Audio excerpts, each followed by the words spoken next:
من يهده الله فلا مضل له ومن يضلله فلا هادي له ونشهد أن لا إله إلا الله ونشهد أن سيدنا محمدا عبده ورسوله الذي أرسله بالحق بشيرا ونذيرا وداعيا إلى الله بإذنه وسراجا منيرا فقد قال الله تعالى في كلامه المجيد والفرقانه الحميد সবাই পড়েন আউযু বিল্লাহি মিনাশ শাইতানির রাজিম বিসমিল্লাহির রাহমানির রাহিম মিনহা খলাকনাকুম وفيها نعيدكم ومنها نخرجكم تارة أخرى وقال الله تعالى في شان حبيبي إن الله وملائكته يصلون على النبي يا أيها الذين آمنوا صلوا عليه وسلموا تسليما اللهم صل على سيدنا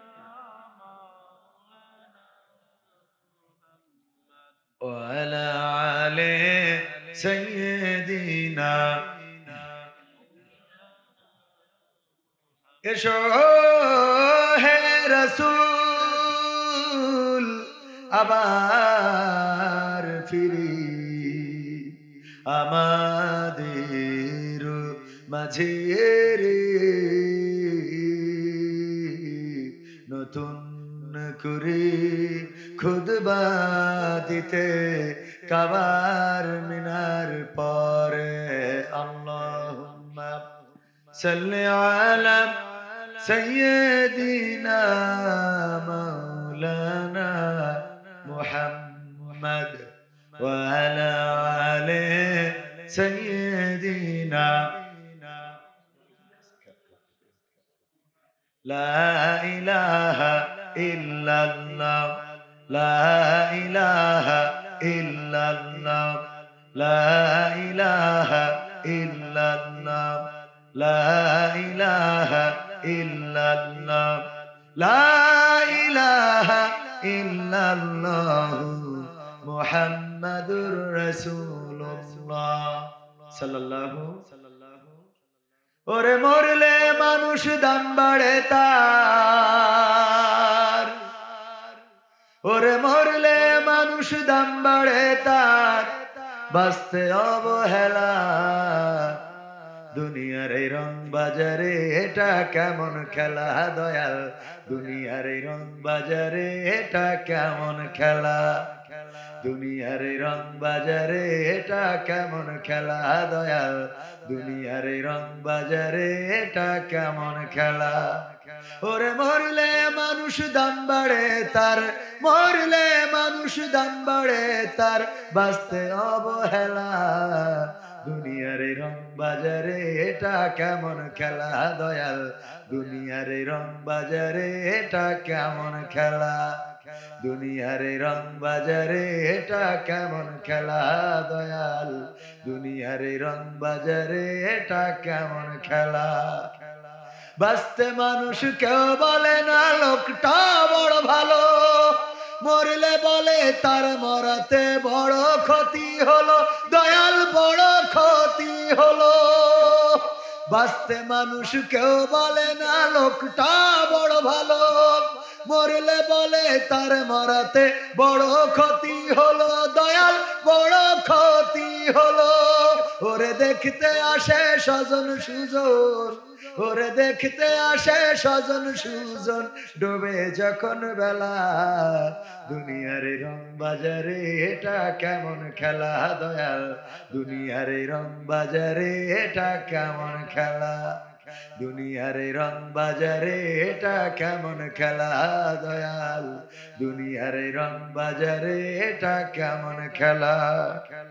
ছেঁড়া কাপড় তাও জোটে না পরি কষ্ট করে, ঈদের নামাজ হয় না পড়া, নতুন জামা পরে দয়াল নতুন জামা পরে। ছেঁড়া কাপড় তাও জোটে না পরি কষ্ট করে, ঈদের নামাজ হয় না পড়া, নতুন জামা পরে দয়াল নতুন জামা পরে। ওরে নতুন কাপড় জুটবে জানি, ওরে নতুন কাপড় জুটবে জানি, ফুরাইলে বেলা। দুনিয়ার রং বাজারে এটা কেমন খেলা দয়াল, দুনিয়ার রং বাজারে এটা কেমন খেলা, দুনিয়ার রং বাজারে এটা কেমন খেলা দয়াল, দুনিয়ার রং বাজারে এটা কেমন খেলা। ভাঙা ঘরে দিন কেটে যাই বছর ঘুরে যুগ, এই জীবনে পাইলাম না তো একটু ভাবের সুখ দয়াল, একটু ভাবের সুখ। ভাঙা ঘরে দিন কেটে যাই বছর ঘুরে যুগ, এই জীবনে পাইলাম না তো একটু ভাবের সুখ দয়াল, একটু ভাবের সুখ।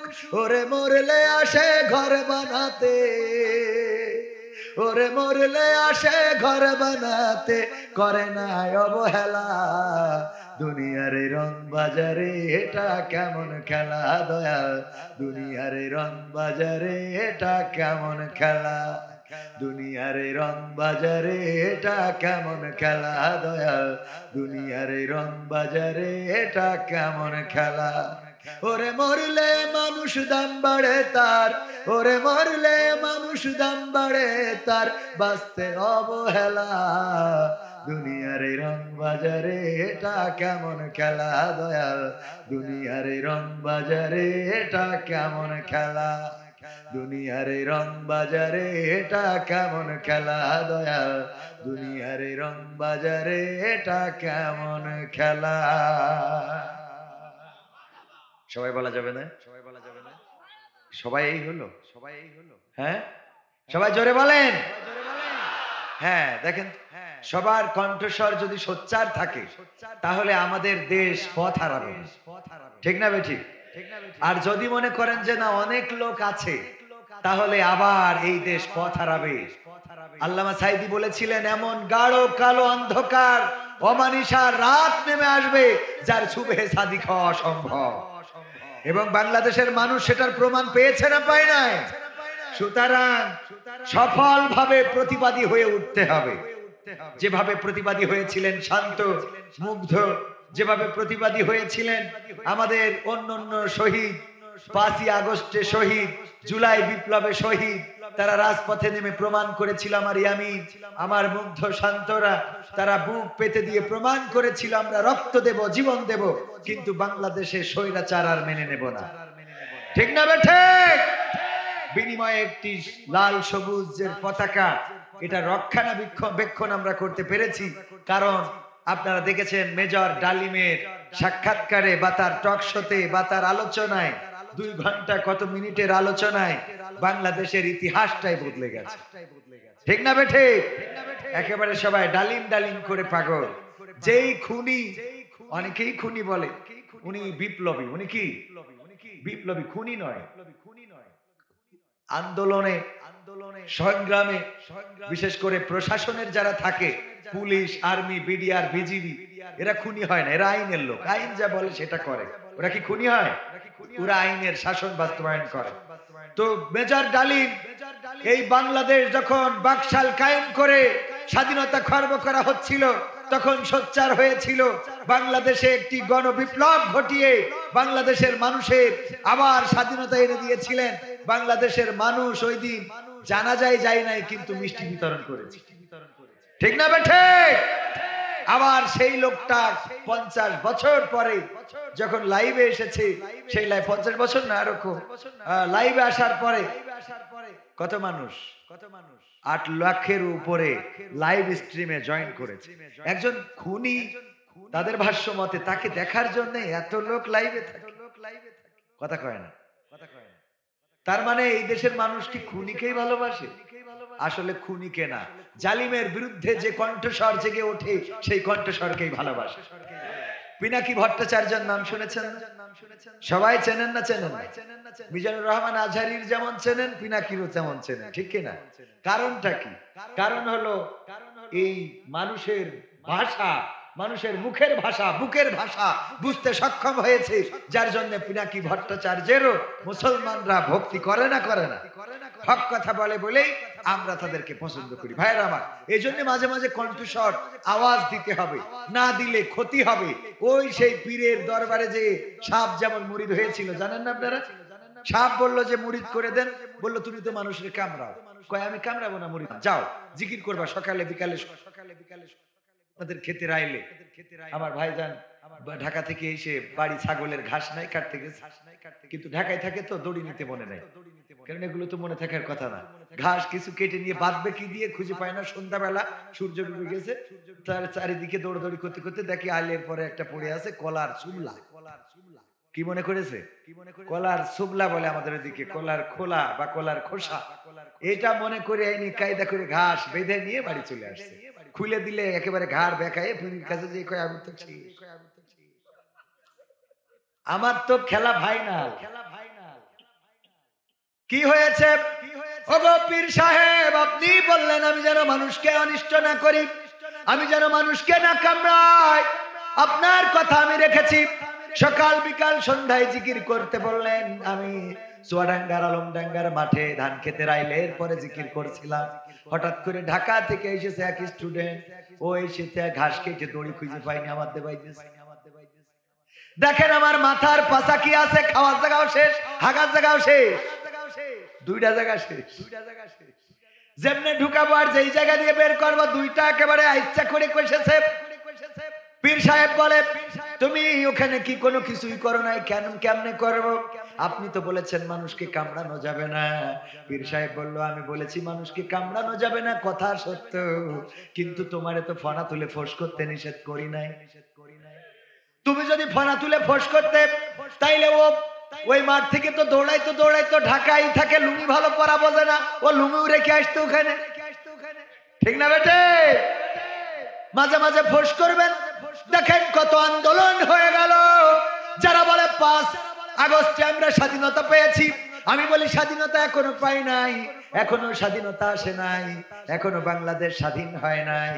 বরং এই বাংলাদেশ স্বাধীনতা কিভাবে পেতে হবে সেই রাস্তাটা আমার ছাত্র জনতা দেখিয়ে দিয়েছে, ঠিক না বেঠে? স্বাধীনতা এখনো আসে নাই, স্বাধীনতা পাওয়ার জন্য রক্ত দিতে হবে। আল্লামা সাঈদী বলেছেন একটা বিল্ডিং করার জন্য যেমন মাটির নিচে কিছু ইট যাওয়া লাগে, তার উপরে আরো কিছু ইট কিছু ঢালাই থাকা লাগে, তারপরে আস্তে আস্তে করে একটা বিল্ডিং হয় 5 তলা 10 তলা 20 তলা। তেমনি ভাবে আমার ছাত্র জনতা তারা মাটির নিচে যে ভিতটা করে দিয়েছেন, এখন উপরের বিল্ডিংটা করার দায়িত্ব আমাদের।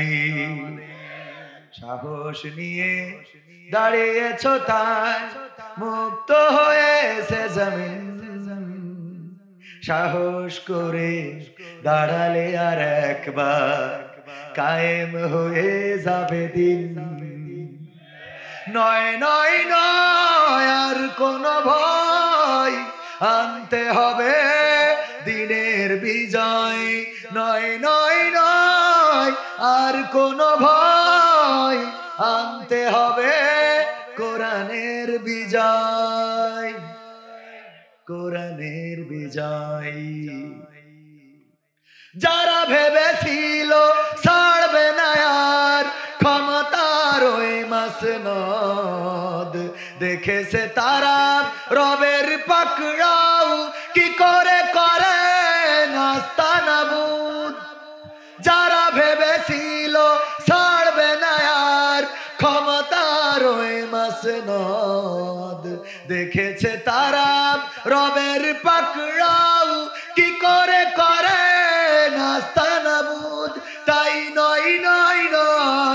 আর কোনো ভয় আনতে হবে দিনের বিজয়, দিনের বিজয়।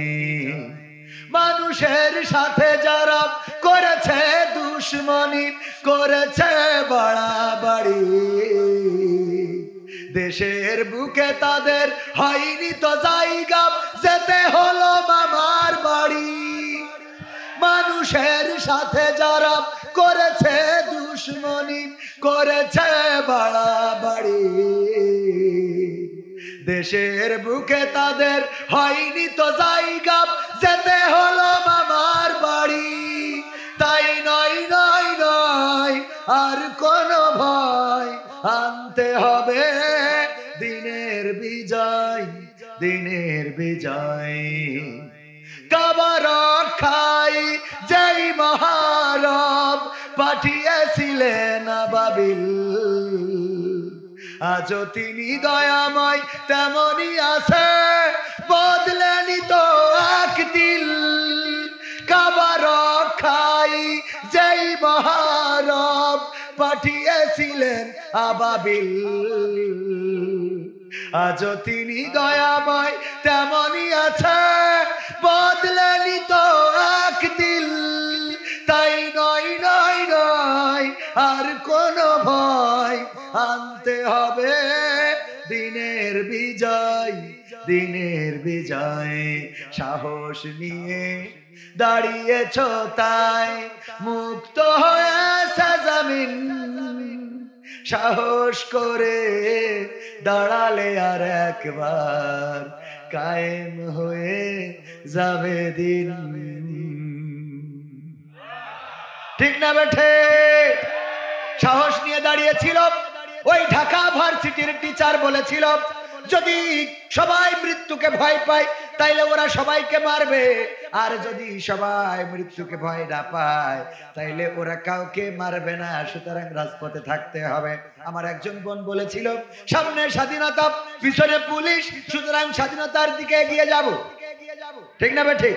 স্বাধীনতার দিকে এগিয়ে যাব।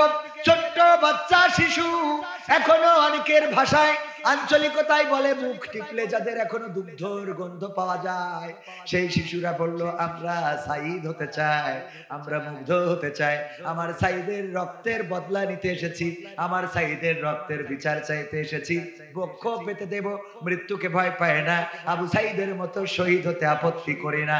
ছোট ছোট বাচ্চা শিশুরা, যারা শেখ হাসিনাকে এটা বোঝে না, যারা আওয়ামী লীগ কি এটা বোঝে না, যারা খালেদা জিয়া বোঝে না, যারা জিয়াউর রহমান বোঝে না, এখনো বোঝার বয়স হয় নাই, এই বাচ্চা শিশুগুলো রাজপথে চলে আসলো আর বক্ষ পেতে দিল।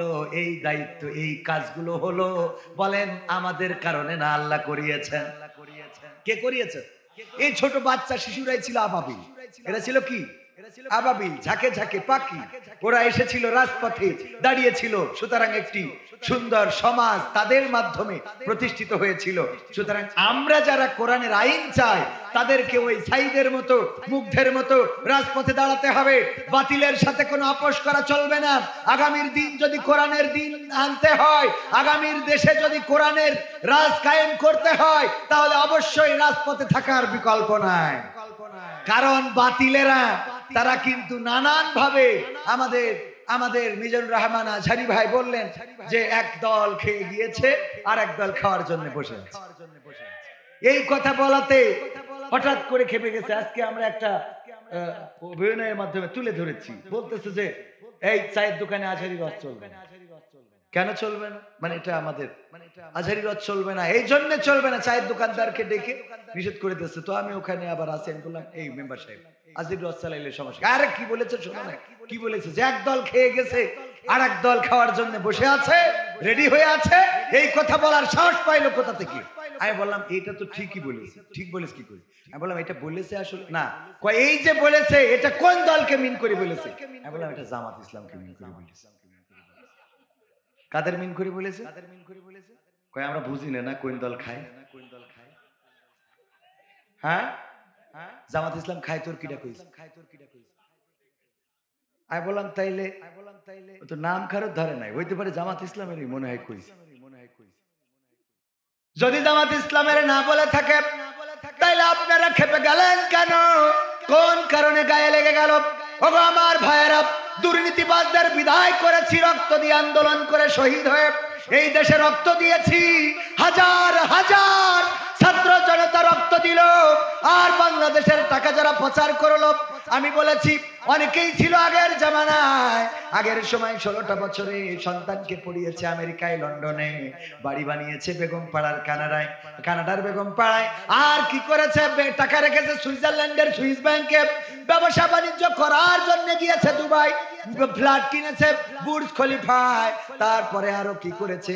বেড়াতে পিকনিক করার জন্য গিয়েছে থাইল্যান্ডে। আর অসুস্থ হইলে যায় সিঙ্গাপুরের মাউন্ট এলিজাবেথে। আর আমাদেরকে বলে যখন ইফতারের সময় এসে যায়, তখন বলে তোমরা পেয়ারা খাও। কি খাও? তোমাদের সব বিদেশি, তোমাদের ছেলে বিদেশে, মেয়ে বিদেশে, বাড়ি বিদেশে, ঘর বিদেশে, বউ বিদেশে, গার্লফ্রেন্ড বিদেশে। আছে না নাই? রক্ষিতা আছে না নাই? আছে মানে কি? টাকা হইলে এগুলোর অভাব হয় না। ওগো আমার ভাইয়েরা, এইগুলো তোমরা করে বেড়াও, আর আমাদের এইভাবে বলো পেয়ারা খাও, আমাদের বলো গোশতের অভাব পূরণ করার জন্য কাঁঠাল ব্যবহার কর। ঠিক না বেটে? বাবারে, ওই যে কান্না করতেছে ভারতে, দেখলাম ভারতের লোকজন বলতেছে, আমাদের আজকে পত্রিকা নিউজ হলো ভারত আমাদের কাছে কম দামে পেঁয়াজ রপ্তানি করবে। দেখেছেন না? আমাদের আর লাগবে না। কেন লাগবে না? কারণ পেঁয়াজ ছাড়া রান্না আমাদের নেত্রী শিখায়, তারপর ওই পাশে গেছে।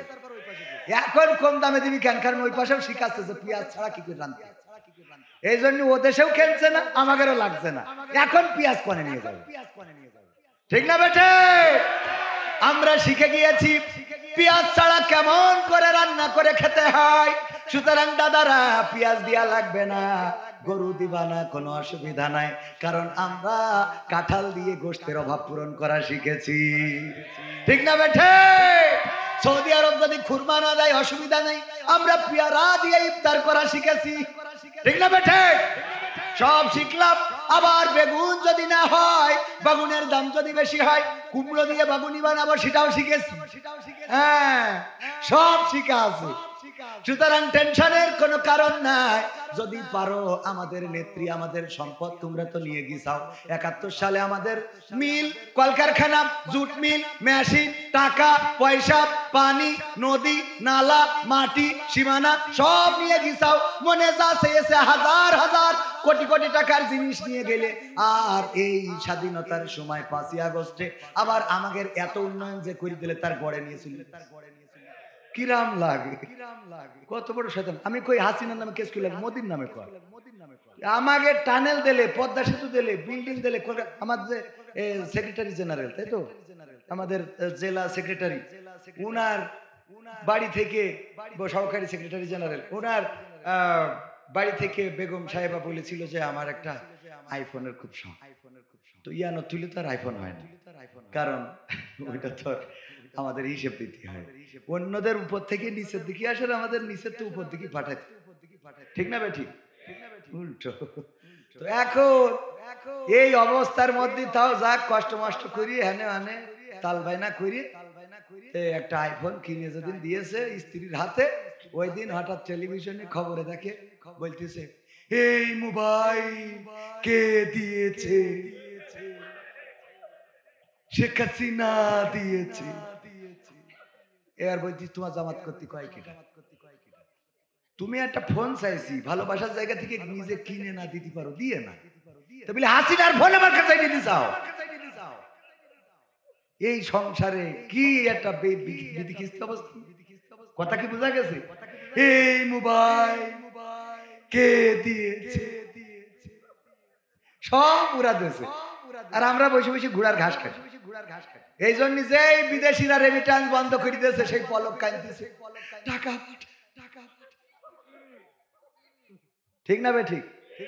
এতদিন তো তুরাই সব করলি, পদ্মা সেতু তাও নাই, শুনলাম তোকে বাড়ির ভিটে বেচা টাকা দেবা নাই, এখনো ঋণ শোধ করতে আছে। হ্যাঁ, ঠিক না বে? ঠিক। সুতরাং আমি বলতে চাই, তাওহীদি জনতা, আর হেলা ফেলা করে দিন কাটানো যাবে না। চায়ের দোকানে সিরিয়ালের আড্ডায় থাকা যাবে না, এখন মসজিদ ভরে ফেলতে হবে। আমাদের এমন একটা সময় ছিল মসজিদে বসে কোরআন পড়লেও নাশকতা করা হচ্ছে, এমন কথা বলে অ্যারেস্ট করে হাতে হাত করা, পায়ে ডান্ডা বাড়ি এবং রিমান্ডের নামে অকথ্য নির্যাতন করা হয়েছে, বলেন ঠিক কিনা? সুতরাং এখন মসজিদকে কাজে লাগাতে হবে। মসজিদ শুধু ইবাদতের জন্য নয়, ওখান থেকেই গ্রাম পরিচালিত হবে। বাইতুল মুকাররম শুধুমাত্র জাতীয় মসজিদ নয়, সেখান থেকে যেই কথা আমাদের খতিবরা বলবেন সেটা গোটা দেশে পালিত হতে হবে। মসজিদকে কাজে লাগানোর দরকার আছে না নাই? আমাদের সেই সময় বলেছিল ছাত্রলীগ যুবলীগের ভাইয়েরা, আপনারা মসজিদে যাবেন নামাজের জন্য নয়, যাবেন জামাত শিবিরদের দেখার জন্য। তারা এনে কি করে? মসজিদে এনে রক কাটতে যায়। হ্যাঁ, রক কারা কাটে? হত্যা কারা করে? খুন কারা করে? গুম কারা করে? বাংলাদেশের ইতিহাস শুধু নয়, গোটা বিশ্বে ইতিহাস হয়ে আছে, বলেন ঠিক কিনা?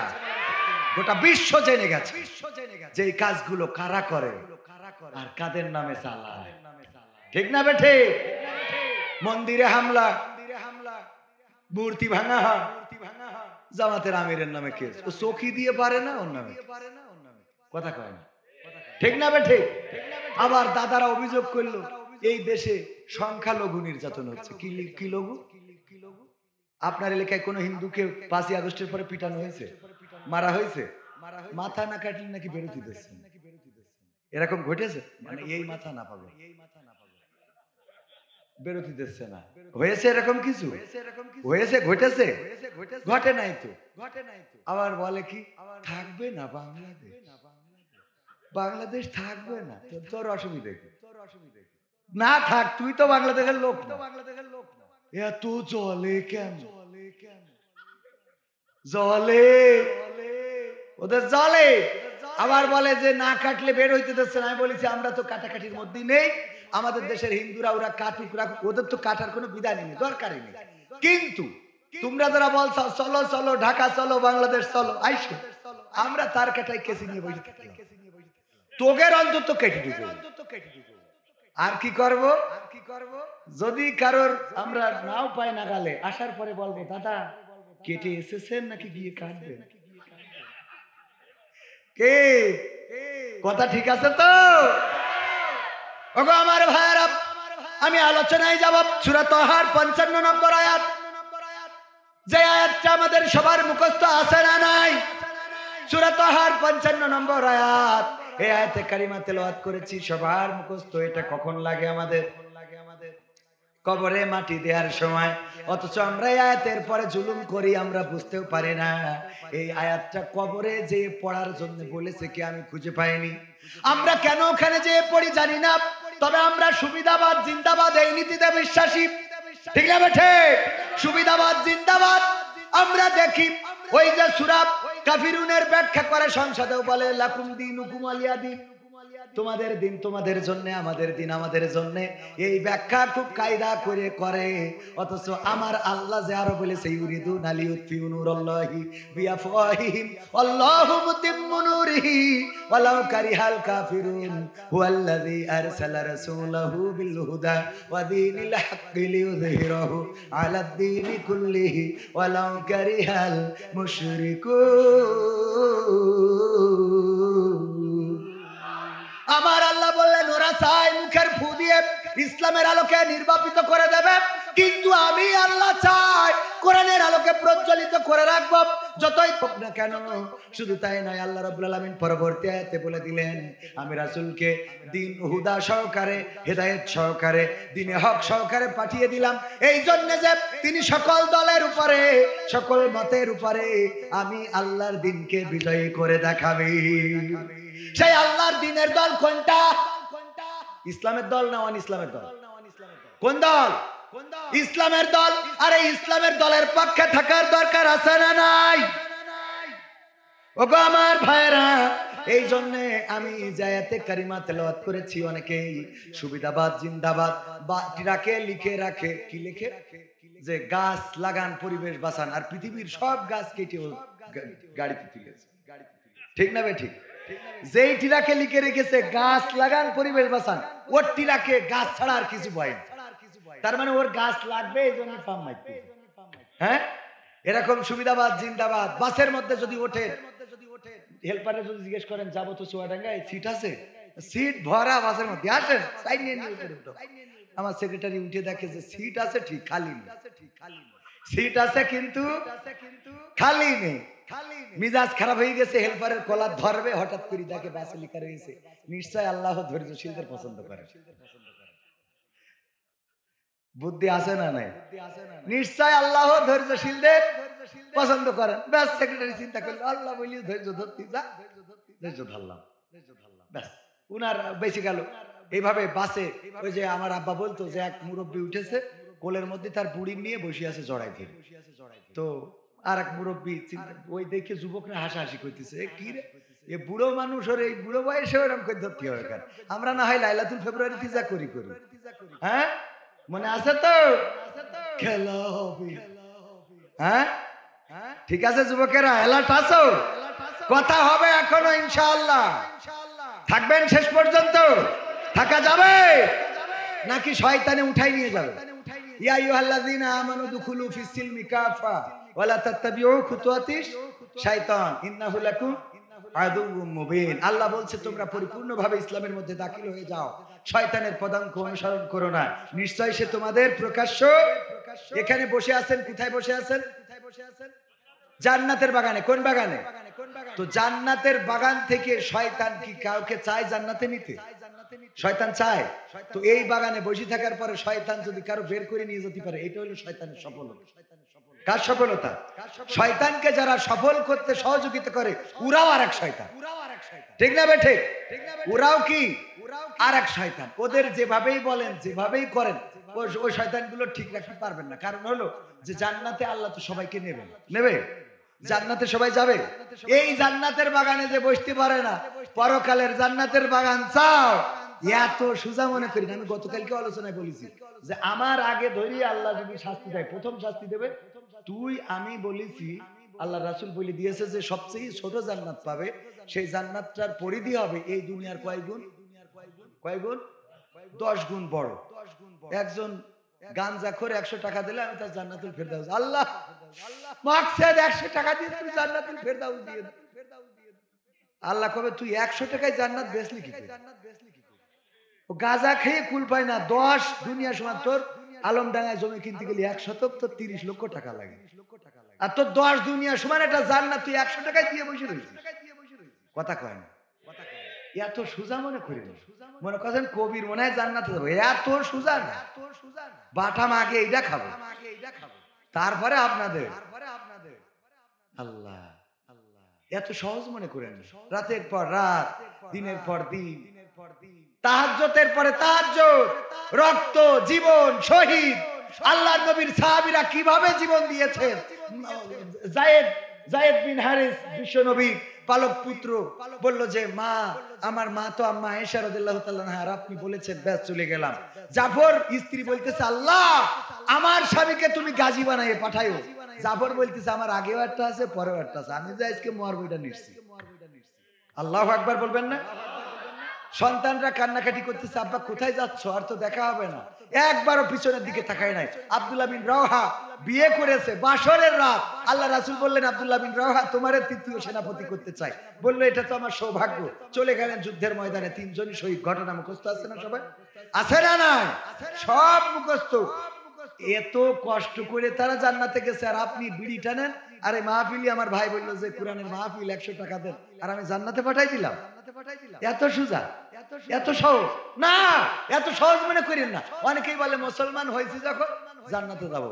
তুই কি এর মুসলমান? তোর মুখির যখন নামাজে জুম্মার দিন আমিন বলিস, তোর গন্ধে ফেরেশতারা আমল নামা খাতা থুয়ে বাড়ি চলে। ঠিক না বেঠি? খাতা কান্দের পর থুয়ে কয়েতে তুই আগে নামাজ পড়ি না, তারপর আসবা। সোয়াব লেখবে কি?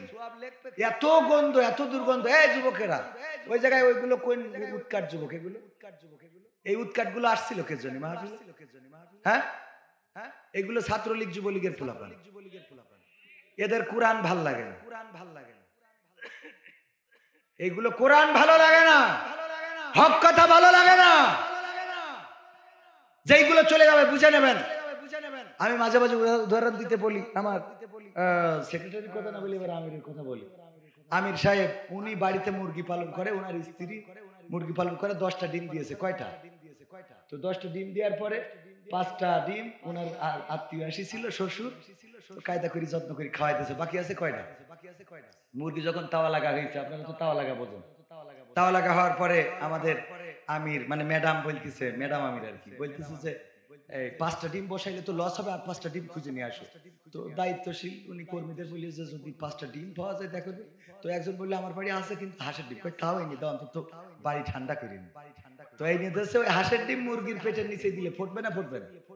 ফুটার পরে মুরগি সকালবেলা বলছে, এই শোনো, খবরদার তোমরা এই ঠান্ডায় কুয়াশায় ভিজবা না, শীতের সকাল দূরে যাবা না, যতক্ষণ রোদ না বের হয় ততক্ষণ আমার কাছে থাকবা, আমি যেই দিকে যাব সেই দিকে যাবা।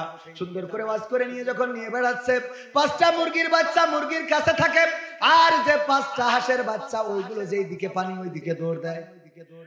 এই এদিকে, কি হয়েছে? আমি এত করে বুঝাইলাম যে আমার কাছে থাক, উপরে তো ইসরায়েল উড়ে বেড়ায়, ইসরায়েল আছে না, নিয়ে যাবে, আমি তো বাচ্চা হারাবো, তোরা আমার কাছে থাক, দূরে যাস নি, আমি সন্তান হারাতে চাই না, 1টা মাস পরিশ্রম করে তোদেরকে আমি আমার এই পর্যন্ত নিয়ে আসছি, তোরা একটু আমার কাছে কাছে থাক। এই বলে আবার নিয়ে বেড়াস।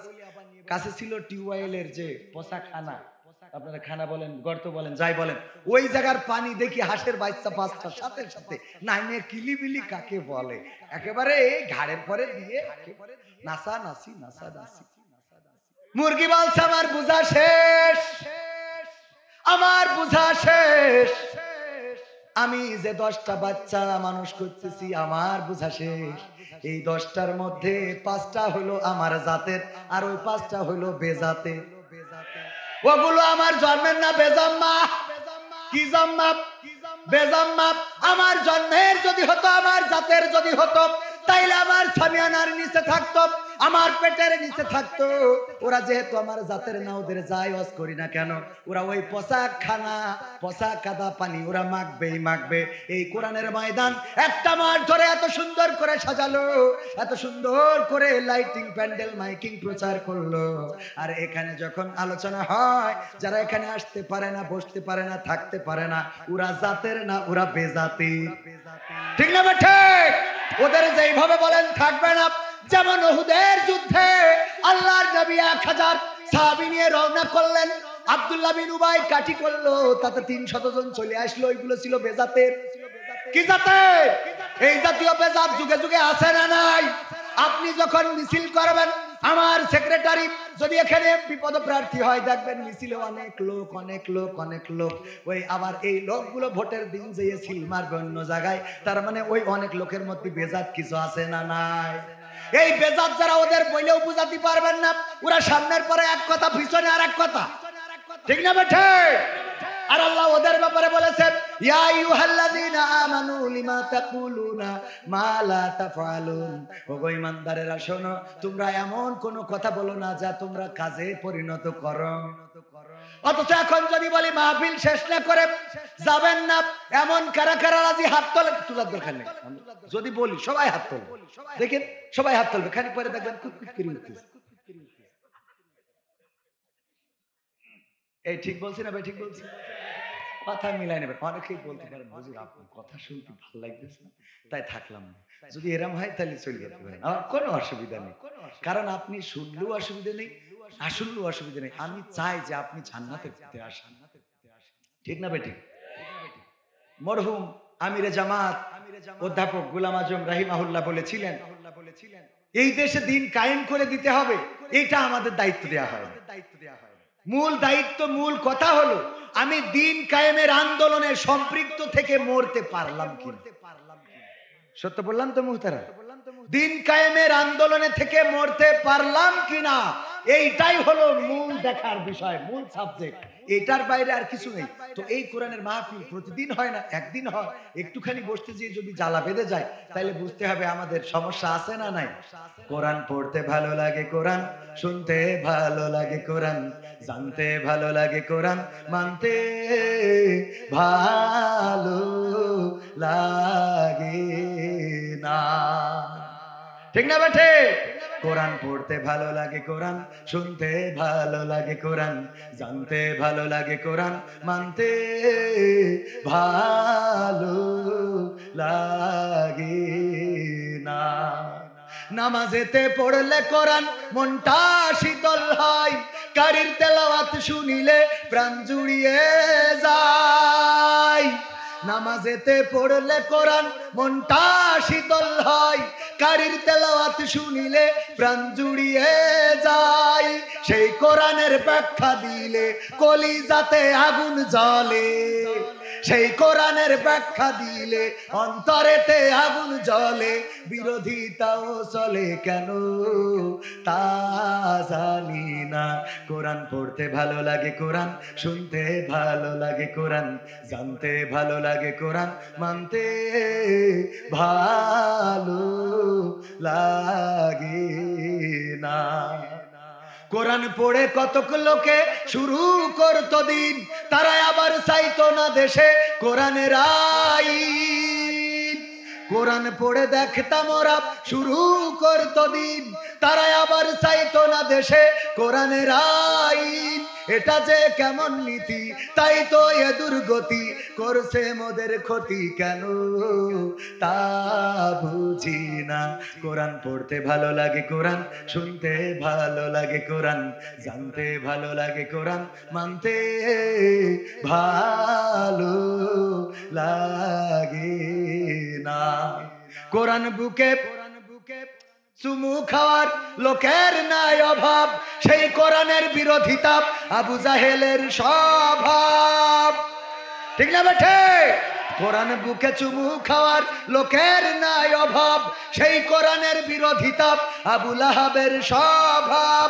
মানবা সুবিধা মতো তাই এই বুকে ক্ষত, দেখলে এমন কিছু সইতে পারি না।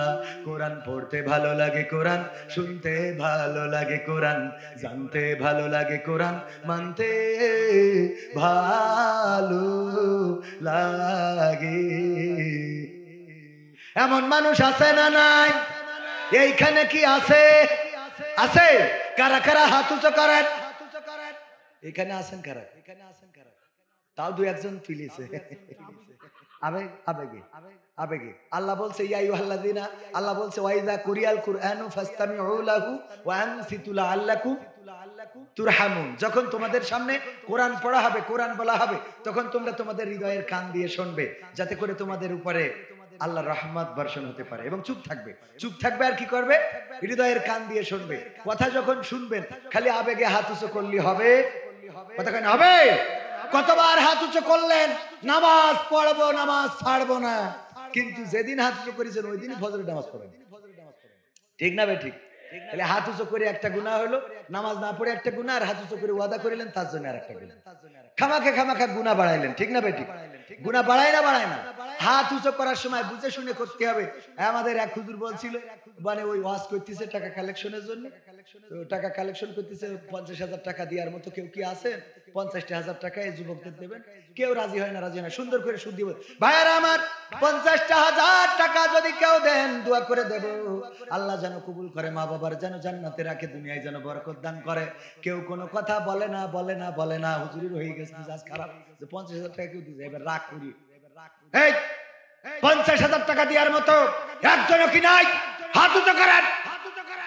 তো একজন অনেক কিলার তো এই শীতে ওই জিম ছিল খালি, ও যেই বলিস হাত উঁচু করেন, মানে আগের লাইনে কি বলিস শুনতে পাইনি, ও উইটি পরে ঘুমে। হ্যাঁ, নাম কি? ওবায়দুল কাদের। আল্লাহ, ওবায়দুল কাদের 50,000 টাকা এই মাহফিলে করলো দান। বাড়িয়ে দাও, সম্মান নেকায়াত দিয়ে দাও, মনের সব পুরা করো। বাপ মা বাপ 14 গোষ্ঠী, নানা নানি, দাদা দাদি যারা কবরে আছে, আল্লাহ জান্নাতুল ফেরদৌসের মেহমান করে দাও। ও আল্লাহ, আল্লাহ আমার কালকে এক প্যাকেট আকিস বিড়ি কিনবো, সে টাকাও তো নেই। হুজুর তো 50 টাকা ওজনের দোয়া করে দিলে। মায়ের খাওয়ার ভয় তো ওখানে আর কিছু বলেনি। পরের দিন যেই জামাতের আমিরের সাথে দেখা, বকুল ভাইয়ের সাথে দেখি, বলছে হুজুর আমার তো একটা খেলা হয়ে গেছে। কি? তা ওই আমি কালকে যেই মাহফিলি ঘুমাই পড়িলাম। অসুবিধা কি? অসুবিধা নেই। বলছে না ওখানে তো অসুবিধা না, অসুবিধা হলো হুজুর কালেকশন করছিল সুদ দিয়ে দিয়ে, তো ওই সময় আরো ঘুম চাকি ধরিল। তো কালেকশনে 50,000 টাকা চাচ্ছে, আমি তো এটা বুঝিনি, হঠাৎ চিল্লাই কইছে হাত উঁচু করেন। তো আমি তো জানি মাহফিলি গেলি মাঝে মাঝে হাত উঁচু করতে, আমি করি বসে আছি। এইবার দেখি বলছে যে ওবায়দুল কাদের 50,000 টাকা দিয়েছে, আমার 50 টাকাও নেই হুজুর।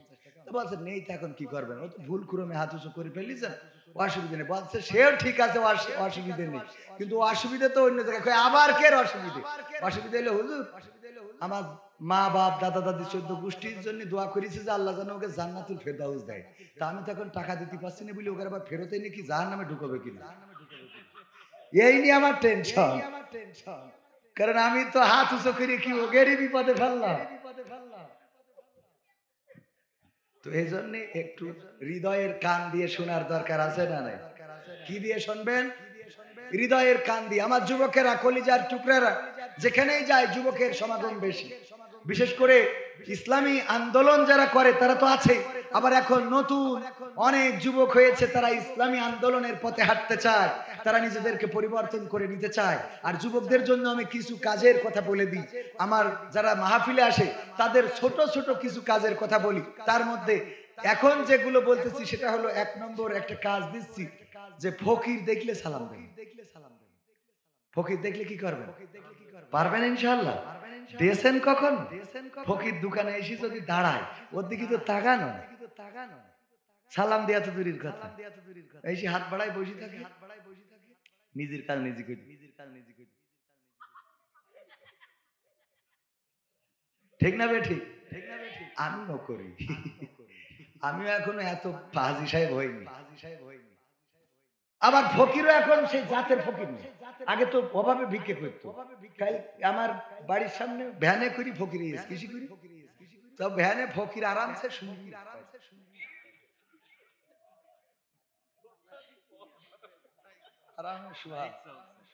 আর ওদিকে মাইক চলছে, ভাই জানে মাইক চলছে।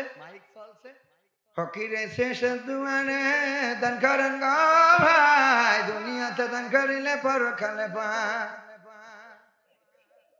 আর ও যে ভ্যান চালায় ওই গামলা নিয়ে আমার গেটের সামনে, তাই আমি বলছি ভাই আমার একটা কথা ছিল আপনার সাথে। কি? এই যে কষ্ট করে ফকিরের ভ্যানে করে নিয়ে বেড়াচ্ছেন সারা দুনিয়া, এটা না করে আপনি ওই ভ্যানটা যদি বাজারে চালান, চালাই যে ইনকাম হবে তাই দিয়ে তো ফকির চালাইতে পারেন। বলছে হুজুর আপনি বুঝতে পারেন কে? তো বলছে আমি ফকির আনিছি, কিটা বলি নিজে দেখলাম তুই চালাই নিয়ে আসলি। বলছে আসলে আমি ফকির নিয়ে আসিনি, ফকির আমার নিয়ে আয়। কেন? বলছে ও ভ্যানও ফকিরের, মাইকও ফকিরের, গামলাও ফকিরের, আমিও ফকিরের। কেন? বলছে আমি ড্রাইভার। ও রে আল্লাহ, ড্রাইভার। আমার বেতন দেয় মাসে মাসে, আমি ওই বেতনের জন্য ওই নিয়ে বেড়াই। আর ওই তাই বলছে মাইক রেকর্ডিং করা কেন? বলছে ওর হিসেব হলো এত কথা বলি পারে কি, একদিন বলি ঠিক হতে তুই দিলি দে, না দিলি না, অসুবিধা নেই। কি জ্বালা, আরামসে মানে কোনো কথাও বলবে না। এগের ভিক্ষে দিতেছে করে বলে। এয়ারপোর্টে মালয়েশিয়াতে এসে নামলাম, ফকির এসে বিদেশ আসলেই কি ধরে, তো এক ফকির দিয়েছি, ও যেইতে আরো 14 গোষ্ঠীর খবর দিচ্ছে, বলছে যা ফাটিয়ে পাইছে। এবার 5-7টা এসে বলছে আমাকে দেন। বলছে বাবু তোকে দিলি তো আমার, আবার এখন তোকে সাথে যোগ দিতে হবে। বিদেশ থেকে খেটে নিয়ে আসলাম, তোকে দিয়ে তা আমি তালিকে ভিক্ষে করা শুরু করবি, তাছাড়া তো উপায় নেই। এই ফকিররা খেপি গেছে, আপনি ওর দেশেন, ওর ফকির মনে হয় কি আমাকে ফকির মনে হয় না? মানে মায়া বেরিয়ে বসে এরকম একটা, আরে বাবা ওকে আক্রোশ, বলছে ওর ফকির মনে হয় আমাকে ফকির মনে হয় না। বললাম না, তোকে ফকির মানে কি, ফকির লিডার মনে হয় তোকে, ফকির কমিটি। এই যে ফকির, যাই হোক, ফকিরকে কি করবেন? সালাম দিবেন। এটা হবে অহংকার মুক্ত মানুষের পরিচয়। ফকির দেখে মনে থাকবে, মনে থাকবে ইনশাআল্লাহ। তো যাই হোক, মাহফিল শুরু করব, যেহেতু 11টার মধ্যে মাহফিল শেষ করার কথা। আল্লাহ আমাকে তৌফিক দিন, এখনো তো শুরু করতে পারি। করব শুরু, করব, থাকবেন ইনশাআল্লাহ, থাকা যাবে। ক্ষমতায় কেউ স্থায়ী হয় না। হোক না সে হাসিনা কিবারে না, সে আরটা চিরকাল থাকে না। ক্ষমতায় কেউ স্থায়ী হয় না। মুজিবুর বেশি দিন থাকেনি, জিয়াউর কেউ তো রাখেনি। মুজিবুর বেশি দিন থাকেনি, জিয়াউর কেউ তো রাখেনি। এরশাদ চলে গেছে পৃথিবী ছেড়ে, এরশাদ চলে গেছে পৃথিবী ছেড়ে, কেউ আজ তার কথা কয় না। ক্ষমতায় কেউ স্থায়ী হয় না। হাসিনা ক্ষমতা ধরে রাখতে আয়না ঘর বানিয়েছিল, জনগণের রোশানলে দাদার দেশে পালিয়ে গেল।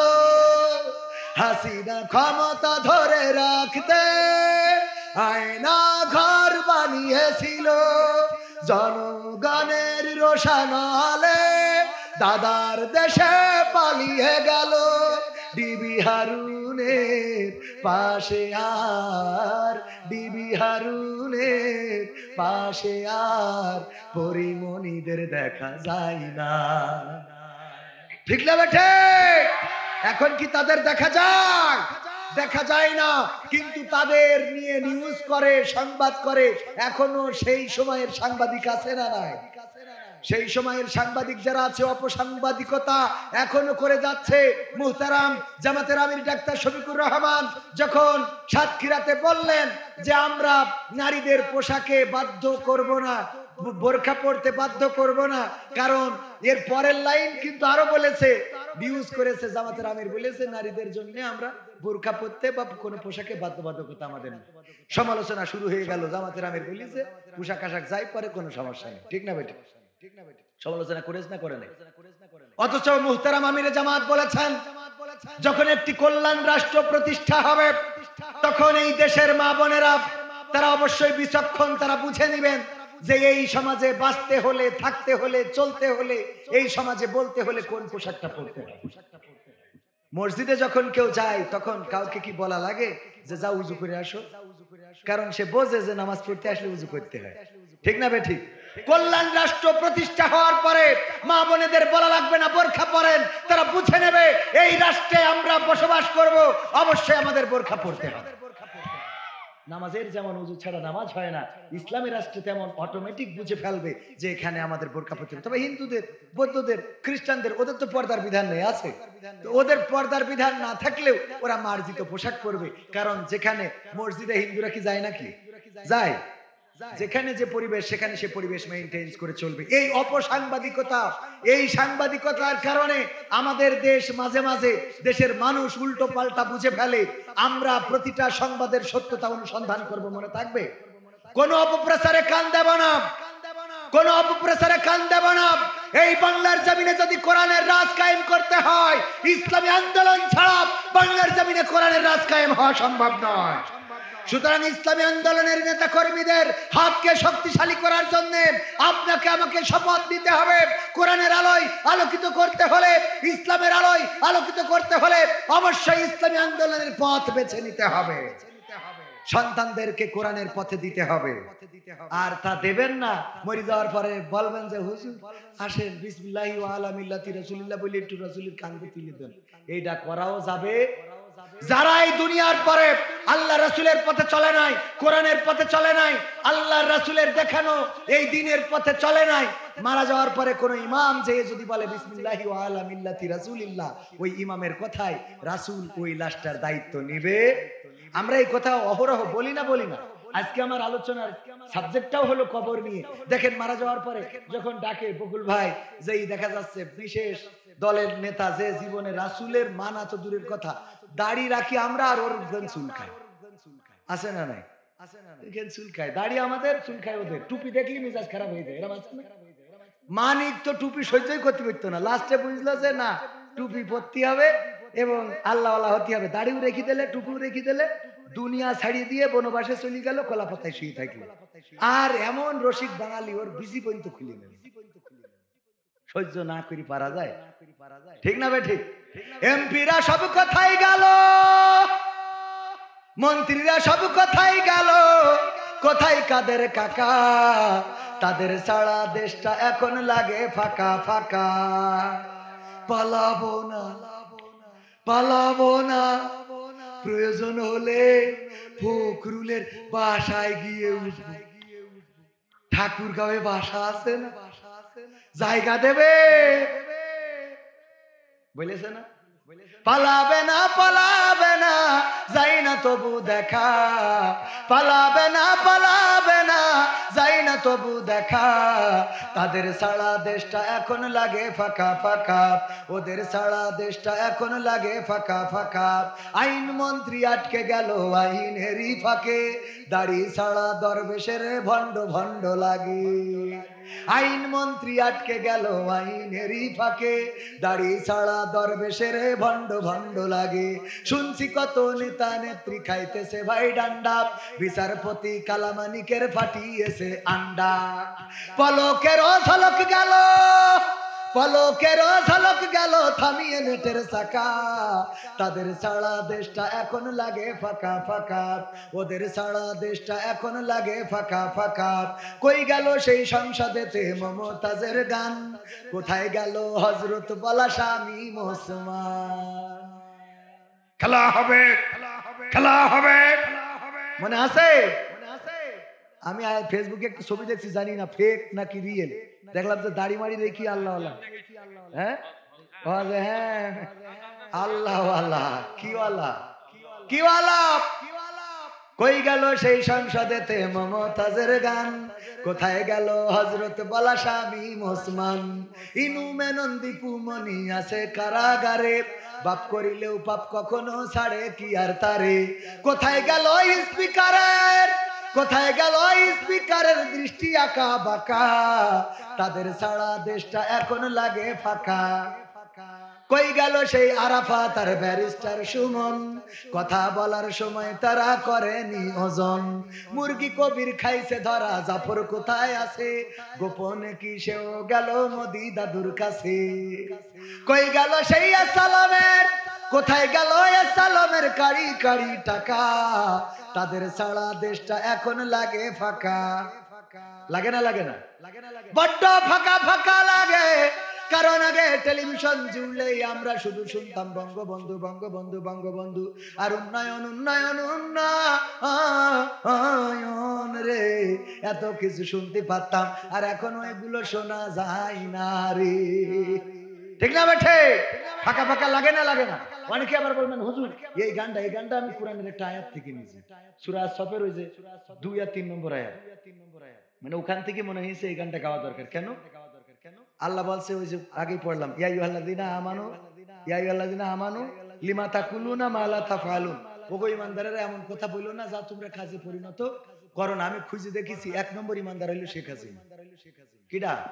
শেখ হাসিনার উপরে ইমানদার পাইনি কেন? পরিবারটাই এসেছিল এই দেশে ইসলাম প্রচারের জন্য, ইসলাম প্রচার করতে এসে তারপরে এই দেশে থেকে গেছে স্থায়ীভাবে সেই পরিবারের সন্তান শেখ হাসিনা। উনি তো অলিয়া উলিয়ার পর্যায়ে পৌঁছে গেছিল এই জন্য যে সকালবেলা উঠেই আগে যায় নামাজ খুঁজতো। ঠিক না বেঠিক? যায় নামাজ খুঁজতো, আগে ফজরের নামাজ, তারপরে কুরআন তেলাওয়াত, তারপরে দিনে শুরু করতো।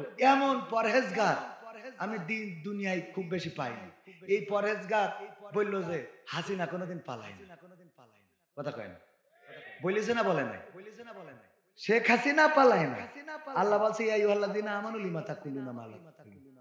পয়লা ইমানদার হলো শেখ হাসিনা, তাহলে তার আগে ডাক দিয়েছে। হ্যাঁ, হয়তো এখন কোরআন নাযিল হলি বলতে ইয়া আইয়ুহাল্লাযিনা হাসিনা, হ্যাঁ, তো ওইটা না বললে কি বলেছে যে ইয়া আইয়ুহাল্লাযিনা আমানু, এই ইমানদার। তো এই যে বড় ইমানদার তার বলছে যে মুখী যা বলো কাজে করো না, এইরকম কথা বললে না, যা তোমরা কাজে করো। জানলে তোর ভাঙা নৌকায় চড়তাম না, ভাঙা নৌকায় চড়তাম না, এই বিপদে পড়তাম না, ওরে বর্ডারেতে খাইলাম ধরা, বিসিটাও তো পাইলাম না। আগে জানলে সহ্য না করি পারা যায়, চড়বি আবার গানও গাবি। তবে এদিকটা মমতাজ ভালো। মমতাজ ও প্রেমিকা হারায়ে কত লোকের সাথে টাঙ্কি মারার চেষ্টা করেছে ওর ভালোবাসার মানুষ।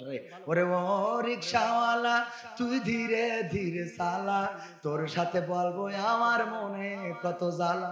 মানে ওর ডাকাতে চলে গেছে, ও রিক্সাওয়ালার সাথে বলবে। তারপরে বন্ধু যখন বউ নিয়ে আমার বাড়ির সামনে দিয়ে হেঁটে যাই, ফেটে যায় আমার অনেক কিছু, ফেটে যায়। গেয়েছে না গায় না? কিন্তু একটা জায়গায় আমি বুঝলাম যে কত বড় নকল ভালোবাসা। শেখ হাসিনা চলে গেল, একটা গান গেল না বিরহে, ঠিক না ভাই? ঠিক। তাহলে তুই একটা গান গাবে, আমি শিখাই দিছি আজ 1 মাস ধরে আমি বলতেছি যে এটা তো গাওয়া যায়। আমার সোনার ময়না পাখি কোন বা দোষে দাদার কাছে গো আমরা দেশে কেমনে থাকি রে আমার কলজের ময়না পাখি। গাওয়ার দরকার না, গাওয়ার দরকার না। 2 নম্বর ভালোবাসা ছিল। কয় নম্বর? যতদিন পেয়েছে ততদিন গেয়েছে, যতদিন খেয়েছে ততদিন গেয়েছে, যতদিন নিয়েছে ততদিন গেয়েছে, যখন বুঝেছে আর নেওয়া হবে না, আর খাওয়া হবে না, আর পাওয়া হবে না, তখন বলে দিয়েছে আর গাওয়া হবে না। কে? ঠিক না বেঠে? বুঝে ফেলে যার খাওয়া। দেখেন যতদিন খেয়েছে।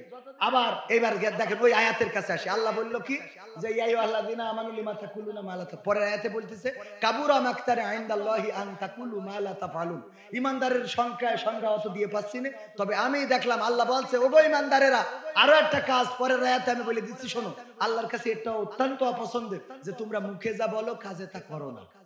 এটা অত্যন্ত অপছন্দের, ঘৃণার, এটা আক্রোশের, রাগের, এটা করিয়ে না। আমার ছাত্রলীগ যুবলীগ ভাই আমি সম্মান করি তাদেরকে, খুব ভালোবাসার মানুষ। ওরা বলল যে আমরা রাজপথে দাঁড়াইয়া মুইতে দিলি বানের পানির মতো ভেসে যাবে। আমি বললাম তোর বানের পানির দরকার নেই, আমাদের এই ডেরেন্ডা ভাষা, যেনে ছ্যালোর পানি পড়ে ওখানে এসে তোরা একটু মুইতে দে ধান ক্ষেতটা বুড়ুক দেখি, বানের পানির মতো ভাসবে তোদের মুতি। তো এই জায়গাটা একটু দেখি দেই, তাহলে পুরা কথা ঠিক আছে বলেন? তাহলে আল্লাহ কি বলছে কাবুরা মাকতানি ইনদাল্লাহি আন তাকুলু মা লা তাফআলুন। তুমি এমন কথা বলে না, আল্লাহর কাছে এটা অত্যন্ত অপছন্দ যে তোমরা মুখে যা বলো কাল তুই যদি পিশাব ফিরলি যদি সব বানের পানির মতো ভেসে যায়, তো তুই ফের একটু আমি দেখি তোমাদের মেশিনে কত মুত আছে। কথা ঠিক আছে বাজার না? এই কথাগুলো বললেই অনেকের খারাপ লাগতে পারে, আমি বলবো ছাড়া কি করবো? তুই যা আন্দাজ নেই এই বলে নেত্রীর বিপদে ফেললি। নেত্রী চিন্তা করলো এরা যখন পিসাব ফেললি যদি এইভাবে যায় তাহলে ওরা বালতিতে করে পানি আনলি তো সব হাবুডুবু খাবে, ঠিক না বে ঠিক? এই জন্যই নেত্রী পুলিশই ডাকলো, আর্মিটা ডেকে বললো মা ফাটা আছে, ওরা যদি পিসাব ফিরে যদি ভাসাই দিতে পারে তো বালতিতে করে পানি আনলি তো সব ডুবিয়ে হাবুডুবু খেয়ে মরে যাবে। সুতরাং টেনশনের কিছু নেই মা। এই ভরসায় যেই পুলিশ বলি গুলি কর, এই ভরসা খানিক পরে দেখে যে একটারও খুঁজে পাওয়া যাচ্ছে না, তাহলে তোরা বিপদে ফেললি না? কথা কয় না? আমার নেত্রীর বিপদে ফেলেছি, আমার কইছে, ঠিক না বেঠি? কইছে ফাটে না, ফাটে না। দেশের জন্য দিন রাত পরিশ্রম করলো, এত খাটাখাটনি সকাল বিকেল, আর এই দেশের রাজাকে সব ধরে ফাঁসি দিলে খালি ডালিম ছাড়া। হ্যাঁ, এত উপকার করলো, করেছে না করে না? মামলার পরে মামলা, মরে গেছে তাও মামলা, কবরে রয়েছে তাও মামলা। আবার দেখেন কত উপকার করেছে। ভোট আপনাদের কষ্ট করে জাতি হয়ে জাতি হয়েছে। ও বলে এক চাষা গেছে, যেই বলছে আমার ভোটটা দেবো, নাম্বার কত? তো বলছে চাষা এক কষ্ট করে আসিছেন কেন? তো বলছে তা আসবো না, ভোটটা দিতে হবে না। বলছে আপনার সে ভোট দিয়া হয়ে গেল। দিয়া হয়ে গেল মানে আমি তো রওনা দিলাম বাড়িতে। বলছে রওনা দিয়েছেন কখন? বাপু ফজর পড়ে তারপরে আসলাম। তো বলছে আমরা তো তাহাজ্জুদ পড়ি কাম সারিছি। কি করি কাম সারিছি? তাহাজ্জুদ পড়ি তো কাম সারিছি, আপনি ফজর পড়ি আসলেন। চাচা বলছে তাহলে একটু কালি লাগিয়ে দাও যাতে বৌমা বোঝে। কালি লাগাই দিয়েছে, চলে যাচ্ছে। বলছে চাচা শোনে, আবার চাষি যেন পাঠায় না, তোমার চাষিও ভোট দিয়েছে। বলছে হ্যাঁ চাষিটাও হয়ে গেছে। দেখো কত নেমো খারাপ, ও আল্লাহ তুমি এমন বুড়ির সাথে আমার জান্নাতে রেখো না আল্লাহ। ও বুড়ি তুই এত খারাপ, তো বলছে যে কেন চাষির পরে এত রাগ কেন? দেখো মরে গেছে আজ 12 বছর হইলো, এসে ভোটটা দিছিস তা আমার একটু দেখে যাবি নে, আমি কেমন করে বেঁচে আছি না আছি।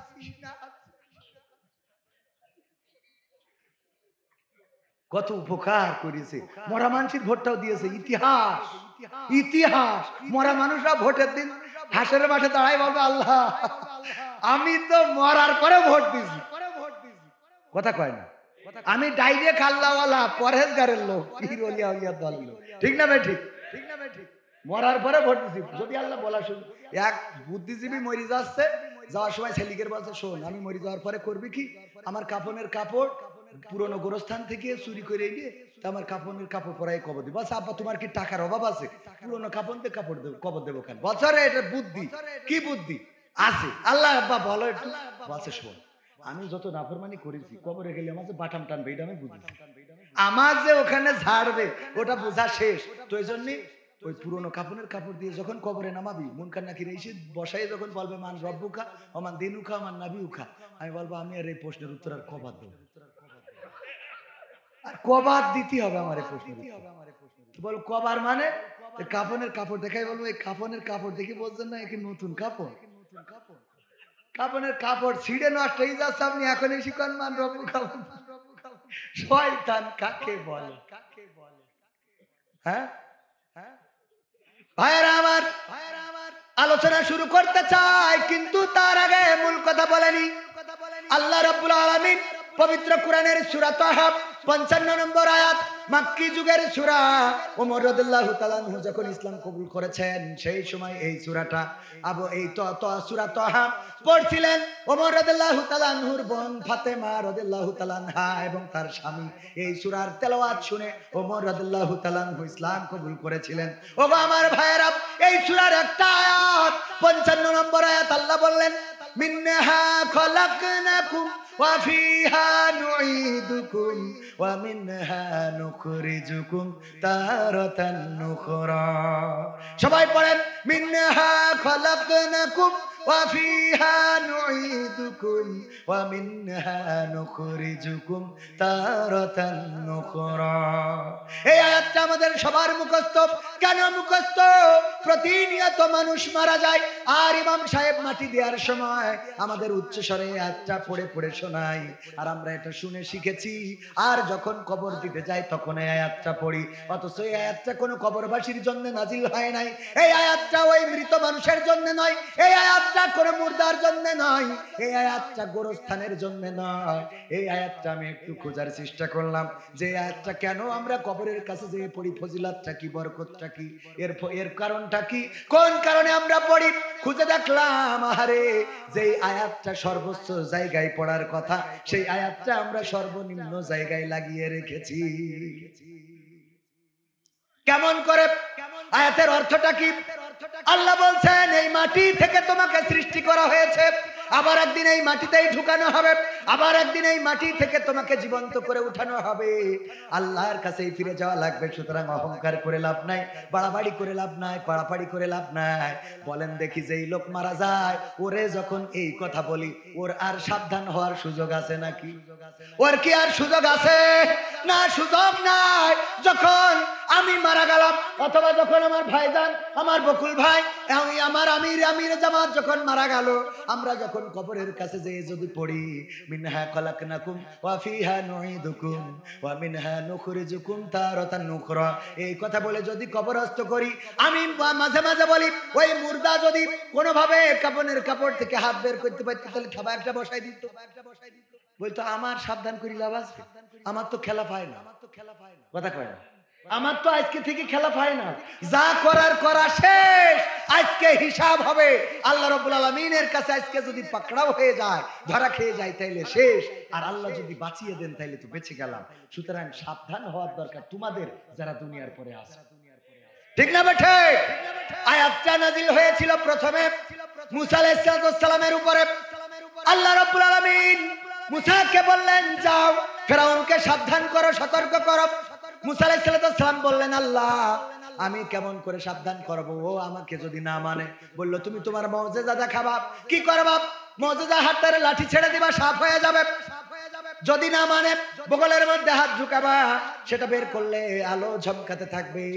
সেটাও যদি না মানে তাইলে কি করবো? আল্লাহ রাব্বুল আলামিন শিখিয়ে দিলেন, ওগো ওগো ওগো মুসা, তুমি তারে বলবা মিনহা খলাকনাকুম ওয়া ফিহা নুইদুকুম ওয়া মিনহা নুখরিজুকুম তারাতান নুখরা।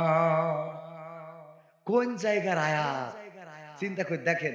মুসাকে বললো ফিরাউনের সাবধান কর, যে তুই এত বাড়াবাড়ি করতেছিস, লাভ কি? এই চেয়ারের বড়াই করে লাভ কি? ক্ষমতার বড়াই করে লাভ কি? এই মাটি থেকে বানানো হয়েছে, মাটিতে ঢুকানো হবে, মাটিতে উঠানো হবে। এই কথা মুসাকে দিয়ে বলালো কাকে? তাহলে আমাদের দায়িত্ব কার বলা? ডক্টর ইউনূস। কার? ডক্টর ইউনূসকে বলতে হবে, ওগো ডক্টর ইউনূস, মিনহা খলাকনাকুম ওয়া ফিহা নুইদুকুম ওয়া মিনহা নুখরিজুকুম তারাতান উখরা। আমার বিএনপির ভাইরা খালি বলে নির্বাচন দেন, নির্বাচন দেন, শুধু মুখী বললেই হবে না, কারণ এতদিন বলেছেন ঈদের পরে। কথা কয় না? এতদিন যেহেতু ঈদের পরে, সুতরাং নির্বাচন ঈদের পরে নিয়ে যাবে। এই জন্য তার ভয় দেখাতে হবে। কি করে বলতে হবে? মিনহা খলাকনাকুম ওয়া ফিহা নুইদুকুম ওয়া মিনহা নুখরিজুকুম তারাতান উখরা। ওগো ইউনূস, এত ক্ষমতা ধরে রেখে লাভ কি? এই মাটিতে সৃষ্টি করেছে, মাটিতে ঢুকাবে, আবার একদিন মাটিতে উঠাবে। সুতরাং তাড়াতাড়ি নির্বাচন দেন, নেমে যা। কথা কি বোঝা গেছে? তাহলে তাড়াতাড়ি কি কর, কারণ মরে তো খানিক পরে কখন যাবে কেউ বলতে পারে। তাহলে কি করো? এই মুহূর্তে নির্বাচনটা দিয়েছে মারো। ডক্টর ইউনূসের এই আয়াত দিয়ে বলতে হবে, সুতরাং যারা নির্বাচন চান এই আয়াত আগে শিখা লাগবে। কথা বোঝা গেছে তো? তাহলে এই আয়াত আজকে প্রথম হইলো বিএনপি কে, মনে থাকবে? এবার দেখেন এরপরে কাকে শোনাবেন? এমনি যে মন্ত্রীর তো প্রধানমন্ত্রী বা প্রধান উপদেষ্টার শোনালেন, তারপরে পর্যায়ক্রমে নামতি নামতি নামতি নামতি উপজেলায় ইউনিয়ন, জেলার উপজেলা চেয়ারম্যান, ইউনিয়ন চেয়ারম্যান, এমনকি ওয়ার্ডের মেম্বার, তারও বলতে হবে গ্রামে সুদখোর আছে না নাই। যেই যদি বলেন ভাই আইলাম একটু বিপদে পড়েছি, কি 10,000 টাকা যদি ধার দিতেন তাহলে একটু উপকার হইতো। তোর থাবায় দাঁত খুলি দেবো, থাবায় দাঁত খুলি দেবো। বেয়াদব কোথাকার, তোর 10,000 টাকা লাগবে, 2 দিন আগে বলবি না? মানে ও প্রথমে এমন একটা ভাব করে যে ওরে বাবা কত, তুই 2 দিন আগে বলবি না? আমি তোর আচ্ছা, তোর এত বিপদ, 10,000 টাকা, এটা আমার কইলজে ফাইটে যাচ্ছে। মানে ও দিয়ার জন্য খালি ছটফট করতেছে, কিন্তু উপায় নেই। ভাই লাইন যদি না হয় এখন কি করবান? না হলে একটু দেখেন দিন, 10,000 টাকা না হয় 1 মণ ধান করে যদি দিয়া যেত, 1 মাস পরে 1 মণ ধান সহ দেব। এই তো ফেললি বিপদে, উপকার না করতে পারলে নিজেরও ভাল লাগে। আচ্ছা, তো চাষির কাছে কিরা যেন টাকা রেখে গেছে, দেখ পান আছে না নাই? সুদখোর বুদ্ধি করে, কি করে সুদ খাওয়া যায়, কি করে টাকা ধার দেয় না সুদ খায়। ওই সুদখোর যখন এরকম করবে তখন বলতে হবে মিনহা খলাকনাকুম ওয়া ফিহা নুইদুকুম ওয়া মিনহা নুখরিজুকুম তারাতান উখরা। গো সুদখোর, লাভ কি? এত বুদ্ধি করে, এত টাকা ইনকাম করে, রোজগার করে এই টাকা পয়সা পড়ে থাকবে, মাটির থেকে সৃষ্টি করেছে, মাটিতে ঢুকাবে, আবার একদিন মাটিতে উঠাবে, আল্লাহর সামনে দাঁড়াতে হবে। সুতরাং সুদ খাওয়া ছেড়ে দাও। সাথে সাথে বলতে হবে এরপরে আমার যুবকেরা কাদেরকে বলবে, যখন এই যে এখন জানুয়ারি মাস, আগামী মাস কি মাস? লাইলাতুল ফেব্রুয়ারি দিবস। এই ফেব্রুয়ারি দিবসকে কেন্দ্র করে অনেক মেয়ে বলবে, শোনো, লাইলাতুল ফেব্রুয়ারিতে তুমি যদি আমার ওই যে ড্রিম ভ্যালিতে যদি না নিয়ে যাও, তামান্না রিসোর্টে যদি না নিয়ে যাও, তুমি যদি আমার মোটরসাইকেলের পিছনে ঘুরতে না নিয়ে বেরো, আছে না নাই?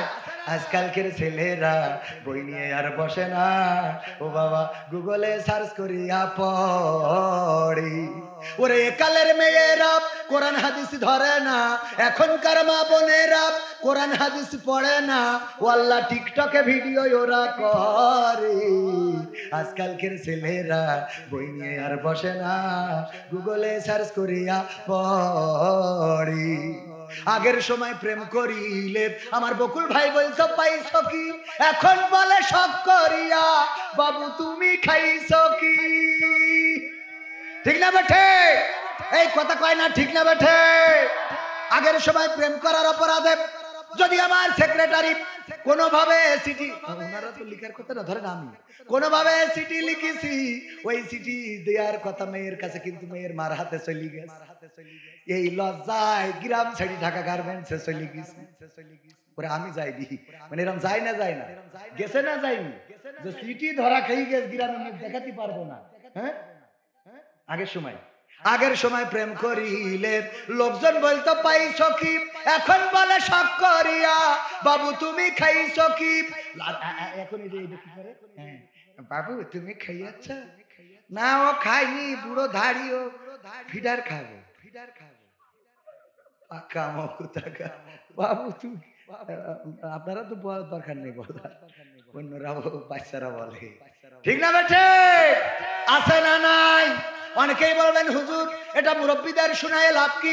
কারণ মুরব্বীরা মনে করে অনেক দাদা আছে, অনেক দাদি আছে, দাদি যখন হেঁটে যায়, দাদি পুজো হয়ে গেছে, মোট দাঁত মাত সব পড়া শেষ, হাসলি দাঁত তো দূরের কথা, মনে হয় ওর মধ্যে 3 মাস ঢুকে যাবে, ঠিক না বে ঠিক? এই দাদি বুরকা পরে এমন পরা পরিছে, পায় আবার কালো মুজাব, হাতেও কালো মুজাব, আবার এমনি তো শুধু চোখ, তার উপর আবার একটা পর্দা আছে না নাই? আর নাতি সাথে রয়েছে, রে কায়দা করি যাচ্ছে, আছে না নাই? দাদির তোর দিকে তাকাবে না, কিনা কুত্তাও তো তাকাবে না, তো নাতি যেটা ওইটা ঠেকা, ও তো ধরে নিয়ে গেল, ঠিক না বেঠে? আর এইগুলো দেখে বাচ্চারাও নষ্ট হয়ে যায়। আমার যুবকের আগে কত ভালো ছিল, মসজিদে যেত, নামাজ পড়তো, দাড়ি রাখতো, টুপি পরতো, আর এখন এই সব দেখে মাথায় কাজ করে না, বটতলায় বসে বসে গাঞ্জা টান, ঠিক না বেঠিক?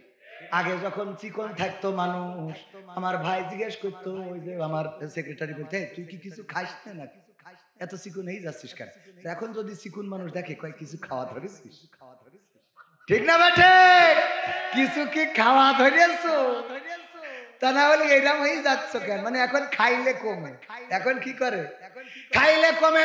আগের সময় প্রেম করিলে মুরব্বী জন বলতো পাইছ কি, এখন বলে শখ করিয়া বাবু তুমি খাইছ কি। লজ্জা শরম নাই, আইলাম কোন জামানাই, ভবিষ্যৎ দেখি অন্ধকারে। আজকালকের ছেলেরা বই নিয়ে আর বসে না, ও বাবা গুগলে সার্চ করিয়া পড়ে। নতুন করে হয়েছে চালু এখন আবার কোন ট্রেন্ড, পরিচয় করাই দেখি এই আমার গার্লফ্রেন্ড, ঠিক না ভাই ঠিক? নতুন করে হয়েছে চালু এখন আবার কোন ট্রেন্ড, পরিচয় করাই দেখি এই আমার বয়ফ্রেন্ড।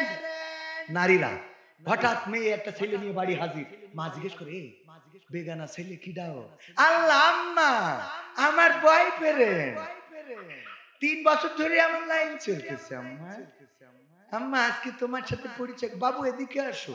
আমার আম্মা সালাম, সালাম আলাইকুম। হ্যাঁ আম্মা কেমন আছো? হ্যাঁ আব্বা ভালো আছো? এই আব্বাকে ঘরে নিয়ে পারো। ওরে আব্বা কলা দেন না, আছে না নাই? এবার কয় কি কয়, এই তুই যার সাথে প্রেম করেছিস ওর সাথে তো তোর আব্বা জীবনেও দেবে না, ওর যে মাজার সাইজ কাটিং আর উপরে যে কুত্তা কাটিং চুল, তোর আব্বা দেখলি তো আমার মেরি ফেলবে। আম্মা তাহলে কি করবো? আম্মা তুমি বলো। আম্মা এক কাজ কর, নিয়ে চলি যা আলমডাঙ্গায় খাজি অফিস আছে প্রায়, আমি তোর খালার বলি রাখ, খালা বাড়ি যে উৎসাহে আমি এদিকে তোর আব্বা ঠিক করে নিবা, ঠিক না বে ঠিক? এইবার চুক্তি করে পাঠাই দিয়ে, এইবার যেই মেয়ের আব্বা বাড়ি আসে, ও আল্লাহ কি জন্ম দিয়ে তুই চাও রে,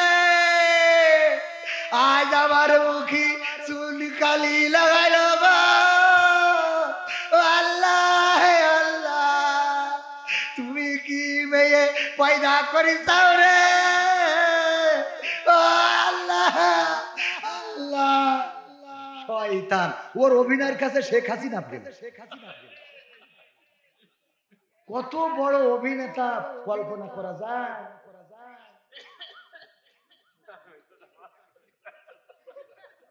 কত বলবো, আর বইলেও তো সোজা করতে পারলাম না। আল্লাহ বলছে ওয়া করনা ফি বুয়ুতিকুন্না ওয়ালা তাবাররাজনা তাবাররুজাল জাহিলিয়াতিল উলা, ওগো নারীরা পর্দার মধ্যে থাকো জাহিলি যুগের মেয়েদের মতো সেজে গুজে নিজেদেরকে প্রদর্শন করে বেড়ায়ও। কথাটা কার? আমার বকুল ভাই বলছে যে আপনাদের একটু পিকনিকে নিয়ে যাব, 10 জন আমার সাথে একটু যাবেন, একটু ডাল ভাতের ব্যবস্থা করবে। তো ভাই তো জানে যে আমি যেতে পারি, তো 10 জনের জন্য বিরিয়ানি নিয়েছে ভাত, আর 10 জনের জন্য মোটামুটি যেন যদি লোক বেশি হয়ে যায় যেন একটা ব্যাকআপ দিতে পারে, তার জন্য কিছু মুড়ি নিয়ে গেছে। কি নিয়ে গেছে? মুড়ি। এখন আসলেই 10 জন তো দাওয়াতের, আরো 10 জন সাথে হয়ে গেছে 20 জন। তো যাইতে ড্রিম ভ্যালি না কি আছে এখানে পার্ক, ওখানে যাইতে বলছে যে যেহেতু লোক একটু বেশি হয়ে গেছে তাহলে একটু ডিস্ট্রিবিউট তো করতে হবে খাবার। তা বলছে যে বুদ্ধি করে রেখেছে যদি মুড়ি আর ভাত এই যে আছে, যারা মুড়ি খাবে তাদের ভাত দেবো না, যারা ভাত খাবে তাদের মুড়ি দেবো না। আমার কাছে জিজ্ঞেস করছে কবির ভাই আপনি মুড়ি খাবেন না ভাত খাবেন? আমি বললাম ভাত খাই তো মুড়ি খাবো। ভাত খেয়ে আল্লাহ বললেন ওগো নারীরা তোমরা পর্দার মধ্যে থাকো, জাহিলি যুগের মেয়েদের মতো সেজে গুজে নিজেদেরকে প্রদর্শন করে বেড়ায়ও না। আর আমার নারীরা বললো আল্লাহ মেনে নিলাম, কিন্তু আমাদের কথা হলো আমরা সেজে গুজে তারপর বুরকা পরবো, সেজে গুজে বুরকা পরে পরে এইবার ওই যে কুপা শামসুদুর কি ক্যান্টিন না কি আছে, এক একটা নাম দিয়েছে যে বাম্বু ক্যাফে, মানে ওখানে গেলে পাশ খাবে, আছে না নাই? বাম্বু ক্যাফে আইসো পাশ খাও। আমি গদখালিতে ফুল, গদখালি চেনেন না আপনারা? নাম শুনেছেন না? আমি বললাম ভাই ফুলের এই যে মালাগুলো দাম কত করে? বলছে ভাই আপনার কাছে বেচে লাভ করতে পারবে না, দাম শুনেন না কেন?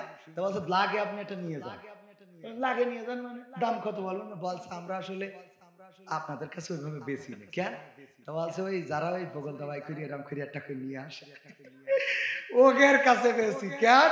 বলছে মাথায় একবার দিয়ে দিতে পারলি ওইটা আর খুলতে পারে না, এইটাই আমাদের 20 টাকা দাম, সেই বসে থাকি 372 টাকা না দিয়ে উপায় নেই, ও মেয়ের মাথা তো খুলতে পারে না, মান ইজ্জত চেয়ে।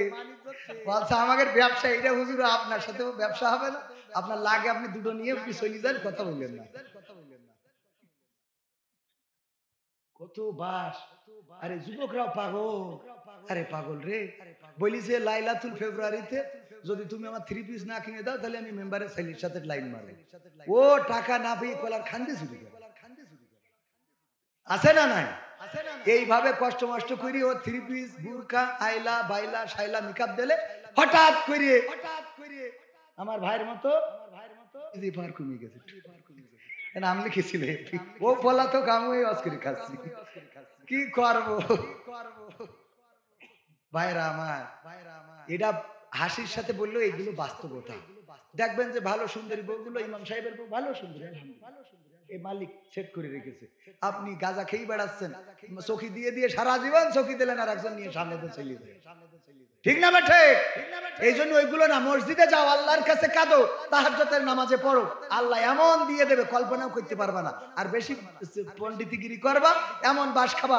একজন ওই যে আপনাদের আলমডাঙ্গায় ওই যে ইয়ের কের দোকান, ওই বিউটি পার্লার, ওর দোকানে যেয়ে আইফোনের 16 প্রো ম্যাক্স ওই কভারের মধ্যে মোটামুটি ফোন করি 16 প্রো ম্যাক্স বিয়ে করে যেদিন বাসরের পরের দিন যেতে বলছে ভাই আমার বউ না এই পার্লারতে সেই জিগেছিল, তো বলছে হ্যাঁ, তো বলছে আপনার জন্য এই যে আইফোন 16 প্রো ম্যাক্স। ওরে খুশিতে আল্লাহ, এর জন্য আরো 3টে বিয়ে হয়, কারণ এত সুন্দর বর যে বউ সাজাই দিয়েছি তাই আইফোন 16 প্রো ম্যাক্স দিয়েছে। খুলিয়ে দেখে মোড়ক উন্মোচন করি কি এর আইফোন 16 প্রো ম্যাক্স, একটা নোকিয়া 1100 গাড়ার মারা, ওতে লেখা রয়েছে এখন কেমন লাগে, এখন কেমন লাগে। তুই কাল যেটা সাজাই দিছিস ও তো বাসর রাতির পরে গোসল করিয়ে দেখি যে 1100 গাড়ার মারা। পয়লা তো আইফোন 16 প্রো ম্যাক্স দেখে নিয়ে আসলাম রাত্রি, তুই করলি কি আবার? এবার গান গাই কি, আমি পারি না আর পারি না, আমি কেন মরি না, আজরাইল কি চিনে না আমারে গো, আমি পারি না আর পারি না, হয়তো 2 দিন পরে মরবো, আগে মরলে কি ক্ষতি, ওরে এই দুনিয়ার রং তামাশা বুঝলাম না রে একরতি, ও আমার ঘরের রমণী সে যে কাল নাগিনী, আমারে বাজাইলো 12টায়, আমি পারি না আর পারি না, ঠিক না বেঠিক? তবে পুরুষকে ধন্যবাদ, আপনারও ধন্যবাদ। কেন ধন্যবাদ?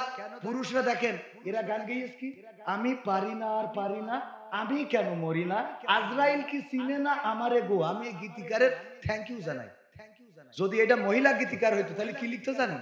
আমি পারি না আর পারি না, আমার স্বামী কেন মরে না? আজরাইল কি চেনে না আমার স্বামী রে গো? আমি পারি না আর পারি না। তুই মহার আগে আমি একটু যাবো, ঠিক না? ঠিক সত্য বলছি তো? আল্লাহর নবী মেরাজ থেকে এসে বললেন, ওগো নারীরা, তোমরা বেশি বেশি সাদাকা করো, কারণ আমি অধিকাংশ নারীরা দেখেছি জাহান্নামী। আল্লাহর নবীকে বললেন, ওগো নবী, কোন কারণে নারীরা অধিকাংশ জাহান্নামী? আল্লাহর নবী বললেন, অপরাধ অনেক আছে, তার মধ্যে বড় কারণ দুইটা। কয়টা?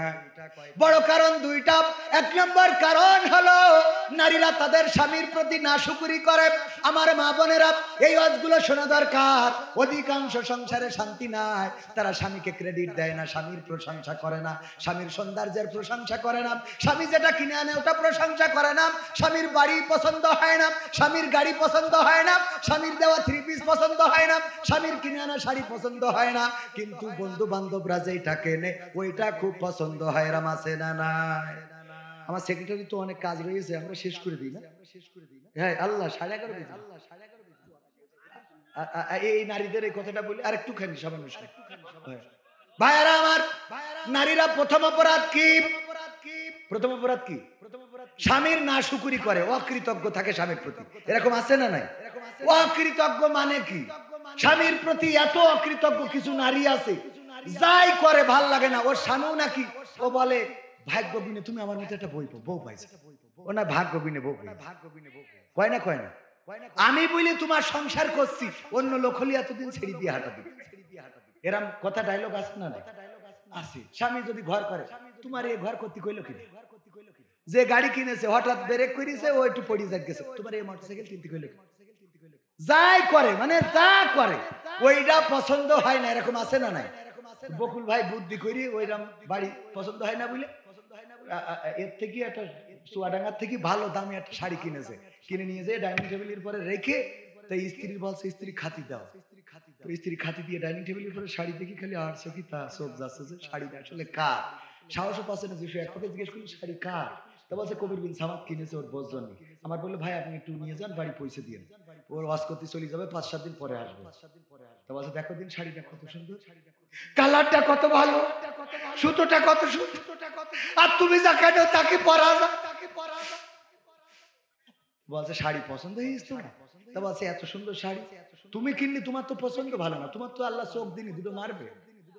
চোখ তো না, যা কেন জীবনে তা কি পরা যায়? পরে মানুষের সামনে যাওয়া যায়? দেখো তুমি শাড়ি কত সুন্দর শাড়ি। তো ভাই বলছে যে ঠিক আছে শাড়িটা তাহলে তুমি নাও।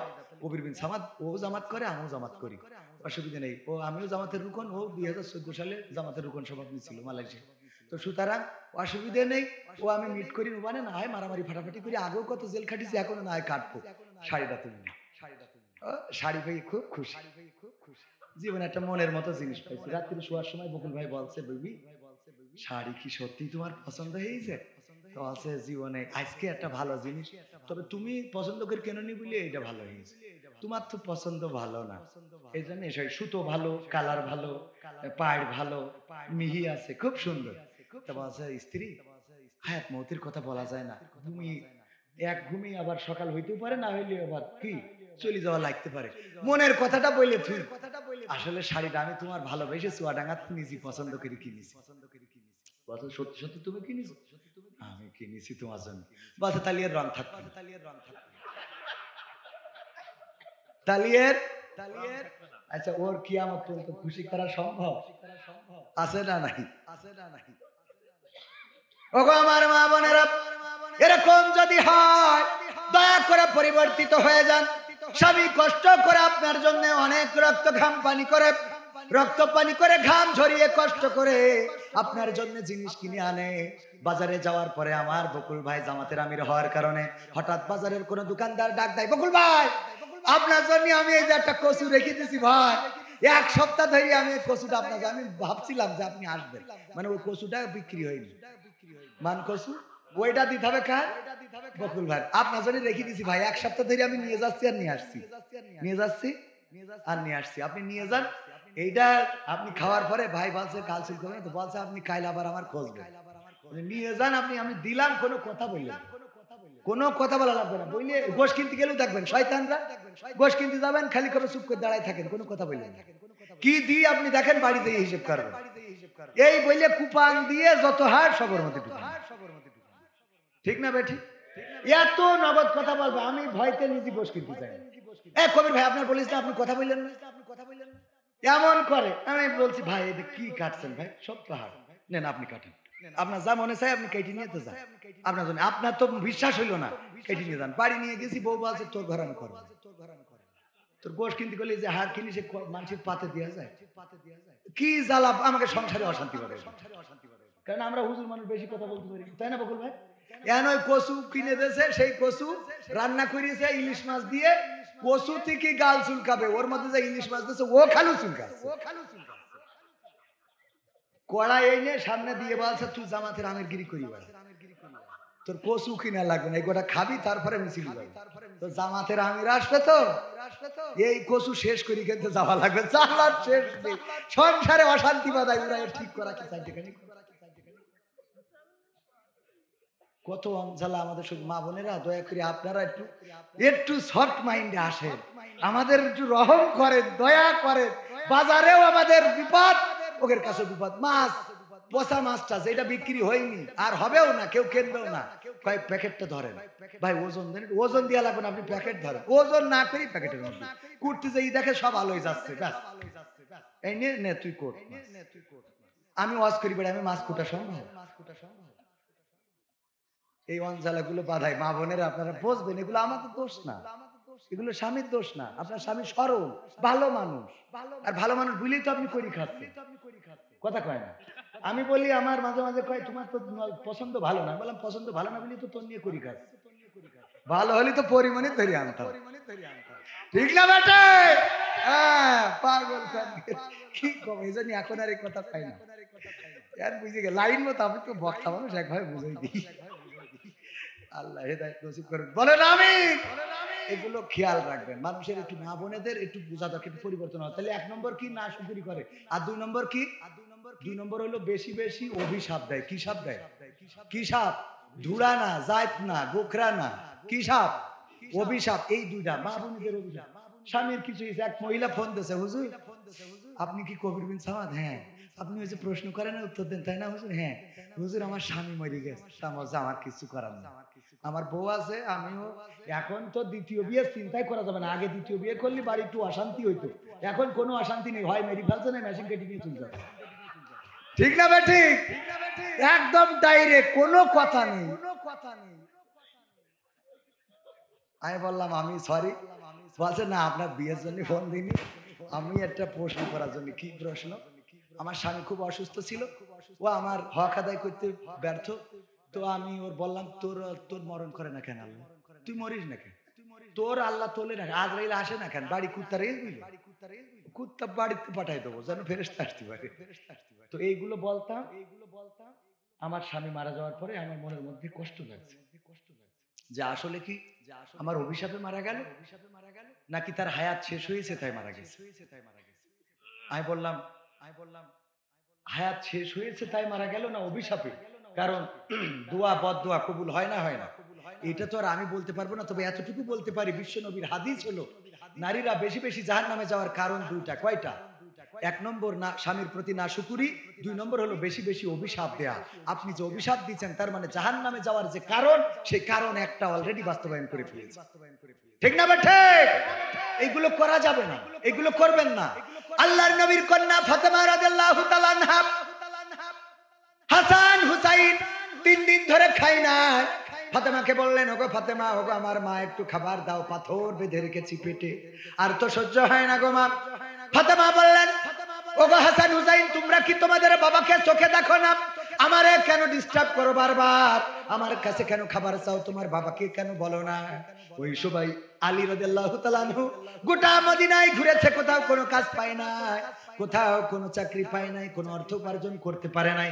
বাড়িতে ফিরছিল, গেটের কাছাকাছি যখন আসলো, এমন কথা শুনে আলী রাদিয়াল্লাহু তাআলা আনহু আবার লজ্জায় বের হয়ে গেল যে এখন আমি সন্তানদের সামনে কেমন করে মুখ দেখাবো, আমি কেমন করে তাদের বলবো যে আজকেও খাবার আনতে পারি নাই, তোমাদের আজকেও খাওয়া হবে না। এই জন্য বের হয়ে গেল। ফাতেমা রাদিয়াল্লাহু তাআলা আনহু দেখছিলেন যে আলী রাদিয়াল্লাহু তাআলা আনহু ঢুকতেছেন। হঠাৎ করে হাসান হুসাইনকে বললেন, ওগো হাসান হুসাইন, তোমাদের বাবাকে দেখছিলাম বাড়ি আসছিল, কোথায় গেল? ওগো মা, যখন তুমি বলেছো আমার কাছে কেন বারবার খাবার চাও, তোমাদের বাবাকে কেন বলো না? এই কথা শুনে আমাদের বাবা আলী বাড়ি থেকে বের হয়ে গেছে। ফাতেমা রাদিয়াল্লাহু তাআলা আনহু তাড়াতাড়ি করে পর্দা করলেন, খুঁজতে বের হলেন, মদিনার অলিতে গলিতে পাহাড় পর্বতে খুঁজে বেড়ালেন, কোথাও পেলেন না। আল্লাহর নবীর কাছে আসলেন, সে বললেন, ওগো নবী গো, আমি আমার স্বামীকে আজকে কষ্ট দিয়ে ফেলেছি। কি কষ্ট দিয়েছো গো ফাতেমা? ফাতেমা রাদিয়াল্লাহু তাআলা আনহা বললেন, নবী গো, আজকে 3 দিন ধরে বাড়িতে কোনো খাবার নাই। হাসান হুসাইন পেটে পাথর বেঁধে রেখেছে, আমাকে বারবার ডিস্টার্ব করে, বলে খাবার দাও খাবার দাও। আমি কোথা থেকে খাবার দেব? আমি বললাম, আমাকে কেন তোমরা জ্বালাতন করো, তোমাদের বাবাকে কেন বলো না? ওই সময় আলী বাড়িতে ফিরছিল, আমার কথা শুনে বাড়ি থেকে বের হয়ে গেছে। আল্লাহর নবী বললেন, ওগো ফাতেমা শুনে নাও, এই সময় যদি আলী কোথাও মারা যায়, বনে জঙ্গলের সাপে যদি কেটে আলীর কামড় দিয়ে যদি মেরে ফেলে, যদি বিষাক্ত সাপের ছোবলে আলী যদি মারা যায়, অথবা বনের বাঘ যদি আলীকে খেয়ে নেয়, পৃথিবী ছেড়ে যদি আলী চলে যায়, আর তুমি যদি তার কাছ থেকে ক্ষমা চেয়ে না নিতে পারো, ওই পরকালের ময়দান, হাসরের ময়দানে আমি নবী, তুমি আমার কন্যা ফাতেমা, এই পরিচয়টা হাসরের ময়দানে আমি নবী মুহাম্মদ দেব না। আল্লাহু আকবার। শুধুমাত্র স্বামীকেও বলে নাই, সন্তানদেরকে বলেছে, তোমাদের বাবাকে কেন বলতে পারো না, আমাকে কেন বলো? এই কথাটার কারণে আলী রাদিয়াল্লাহু তাআলা আনহু বের হয়ে গিয়েছেন। আর আল্লাহর নবী বললেন, শুনে নাও, যদি এই কথায় আলী কষ্ট পায়, ব্যথা নিয়ে যদি মারা যায়, তুমি যদি ক্ষমা চেয়ে না নিতে পারো, তোমার স্বামীকে তুমি কষ্ট দিয়েছো, এই অপরাধে পরকালের ময়দানে আমি নবী, তুমি আমার কন্যা বলে পরিচয় দেব না। সুতরাং এখনকার জামানায় যারা আমার মা বোনেরা আছেন, স্বামীকে যারা কষ্ট দেন, বেশি কথা বলেন, বাড়তি কথা বলেন, স্বামীর প্রতি অন্যায় আচরণ করেন, স্বামীকে বিভিন্ন সময় প্রেসারের মধ্যে রাখেন, বিদেশে থাকে, টাকা পাঠায় মাসে মাসে, পাশাপাশি আর একজন টাকা পাঠায় বেশি, বেতন ভালো, আর একজন টাকা পাঠায় কম, বেতন কম, এর জন্য ধমকের পরে রাখে, তুমি এত ফোন দাও, টাকা দিতে পারো না, তোমার বিদেশে থাকতে বলে কিনা, এর থেকে তুমি দেশে এসে ভিক্ষে করি খাও।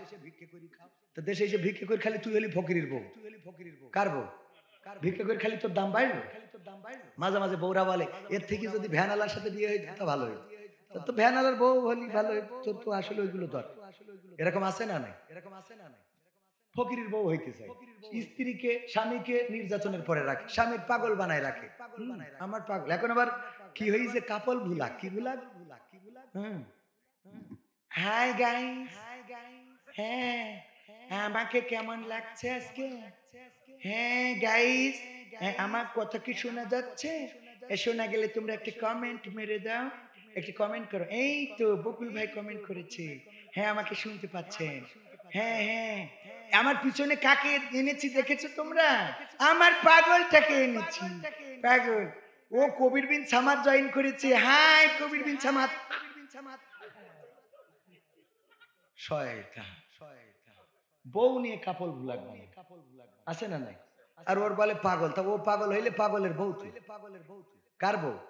যারা বুদ্ধিমান স্বামীকে রাজা বানায়, আর ও হয় রানী। কি হয়? স্বামীকে রাজা বানায়। শ্বশুর বাড়িতে যদি কেউ ফোন করে শ্বশুর বাড়ি থেকে, যে ও মা ও যায় একটু আসতে হবে, তোমার জামাই যদি অনুমতি না দেয় যাইতে পারবে না। আর যদি এরকম বলে যে মেয়েরা, তাহলে জামাই অনুমতি, তার মানে জামার দাম বেড়ে গেল, স্বামীর দাম বেড়ে গেল কিনা? যদি বলতে এ মা ওই ওর বিয়ে আসবে, আসতে পারবেন, জামাই আসতে দিবেন, তো ও আসতে দিলি কি না দিলি কি, ওর কথা শোনে কিনা? তাহলে আর জামার দাম দেখলো, ও আসতে দিলেও কিনা, তো তোমার অত টেনশন পাবে, আমি চলে আসবে না, তো টেনশন করতে আছে না নাই? আছে না নাই?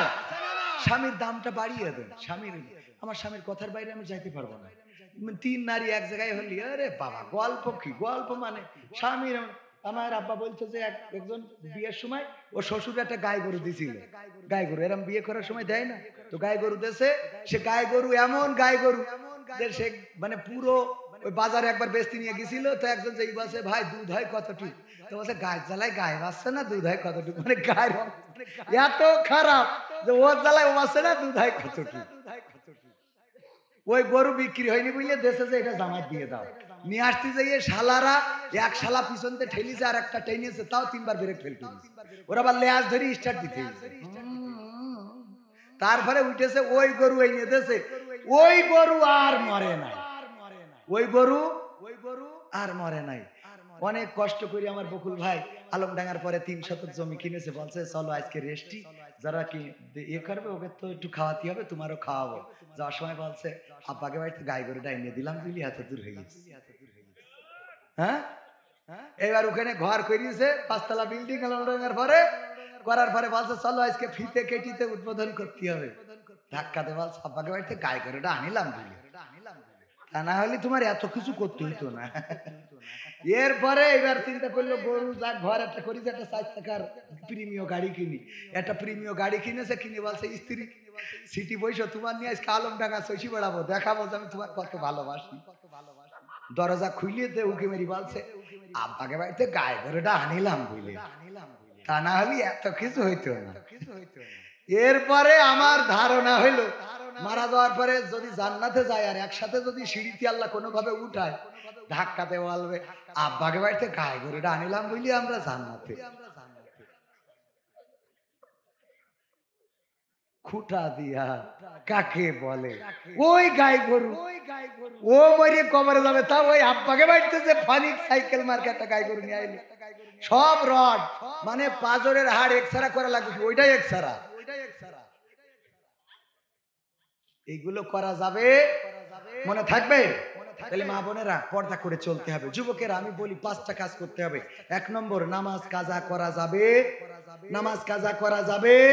2 নম্বর দাড়িটাকে চাচা যাবে না, দাড়িটারে সংরক্ষণ করতে হবে, শেভ করা যাবে না, শেভ করতে হবে, মনে থাকবে, সংরক্ষণ করতে হবে। ছোট বড় যাই রাখেন, যেহেতু আমার ছোট তো আমি বেশি বড় বলতে পারছি না, আমার মধ্যে যেটা নেই সেটা বলা ঠিক হবে না, তো আমার যতটুকু আছে এতটুকু অন্তত আপনারা রাখেন, তারপরে যে পরে বলবেন, তো রাখতে হবে। আমল যেটা নেই সেটা বলা যাবে। 3 নম্বর কি কাজ করতে হবে, টাকনুর উপরে কাপড় পরতে হবে। কের উপরে, মনে থাকবে, 3 নম্বর কাজ টাকনুর উপরে কাপড় পরতে হবে। 4 নম্বর কাজ সৎ কাজের আদেশ দিতে হবে, সৎ কাজের। 5 নম্বর কাজ অসৎ কাজে বাধা দিতে হবে, মনে থাকবে। এই 5টা কাজ আমার যুবকদের জন্য, আর যারা গড়ে এসেছেন সবার জন্য একটা কাজ, ফকিরকে দেখে সালাম দিতে হবে, যাতে আমি অহংকারী এটা প্রকাশ না পাই, মনে থাকবে ইনশাআল্লাহ। এই যে কথা বলছিলাম সূরা তাহার 55 নম্বর আয়াত, তাহলে সুদখোর পর্যন্ত গেছিলাম, আর কানে পড়তে হবে। লাইলাতুল ফেব্রুয়ারি উপলক্ষে যদি কোনো মেয়ে বলে শোনো তুমি, আমি কিন্তু তোমাকে অনেক বড় ভালোবাসি, লাইলাতুল ফেব্রুয়ারিতে আমরা ঘুরতে যাব, তোমার মোটরসাইকেল এফজেড RS 1 না কি এখন নাম হইতেছে R15, আমি নামও মনে থাকে না, R15 ওতে করি আমার নিয়ে ঘুরে বেড়াবা, করি গিয়ার দিবা, আমি পিছনে বসে থাক, চুল ফুরফুর করে উঠবে, হ্যাঁ আমি তোমার কাঁধের পরে হাত রাখবো, মাঝে মাঝে ব্রেক মারবা। তো এইগুলো যখন বলবে তখন আপনার কি বলতে হবে, মিনহা খলাকনাকুম ওয়া ফিহা নুঈদুকুম ওয়া মিনহা নুখরিজুকুম তারাতান উখরা। ওগো ডার্লিং, হবে না, এই মাটি থেকে তোমারে বানাইছে, মাটিতে ঢুকাবে, আবার একদিন মাটিতে জীবন্ত করে উঠাবে, সুতরাং আমরা বাউন্ডারি ক্রস করা যাবে। কথা কি বোঝা গেছে? ভাই বিদেশে থাকে, ভাবি বললো দেওরা আমার নিয়ে একটু হাসপাতালে চলো, তোমার না খুব ভাল লাগে, ওরে স্বামী আমার যেমন তেমন, দেওরাই আমার মনের মতন গো, আছে না? তখন দেওর বলবে মিনহা খলাকনাকুম ওয়া ফিহা নুঈদুকুম ওয়া মিনহা নুখরিজুকুম তারাতান উখরা। ওগো ভাবি, হবে না, হবে না। কারণ কি, আল্লাহ বলেছে মাটিতে বানাইছে, মাটিতে ঢুকাবে, মাটিতে উঠাবে, সুতরাং সাবধান হও, দেওরের সাথে এত মজা করে কথা বলা হবে না। এরকম কথা বলতে পারবেন? পারবেন? পারবেন কারা কারা হাত উঁচু করেন, পারবেন কারা কারা, নারায়ে তাকবীর।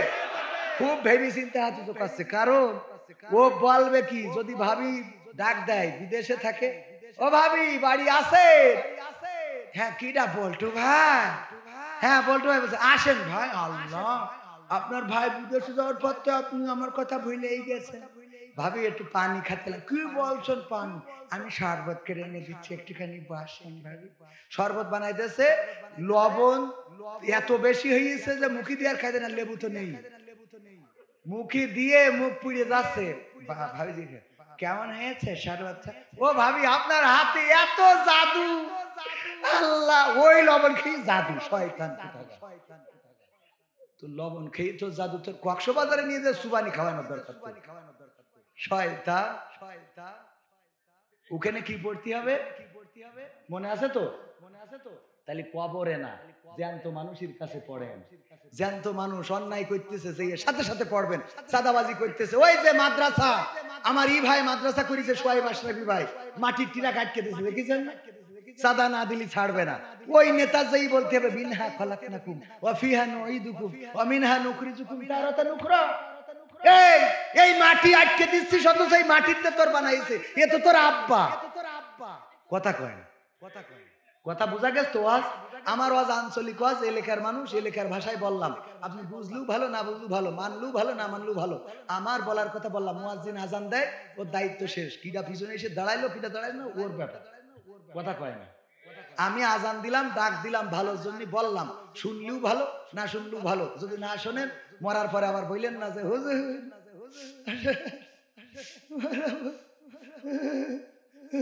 কি আব্বা আব্বা কি ও করছিস কেন বুকার মতো খালি বুকা? আমি তো পারি না কি পড়তি, তো পারবি কি? শিখিয়ে তা পারবি কি? এইবার যাইয়ে হুজুর যাইয়ে বিসমিল্লাহি ওয়া আলা মিল্লাতি রাসূলিল্লাহ, রাসূলের দায় পড়ে গেছে নিয়ে কান্দের পর নেবে। তবে যারা বুঝা হুজুর ওরা ও বলে না, ওরা যাইয়ে ওইটা বলে না, কারণ আগে চেক করে ও কোন দলের। সারা গায়ে নৌকা মার্কা লাগাই নিয়ে এসে বিএনপির নেতা যদি বলে আমি খালেদা জিয়ার 1 নম্বর ভক্ত, ওর কাটি থাকবে এখন, সারা গায়ে নৌকা, ও কয় খালেদা জিয়ার ভক্ত, শয়তান।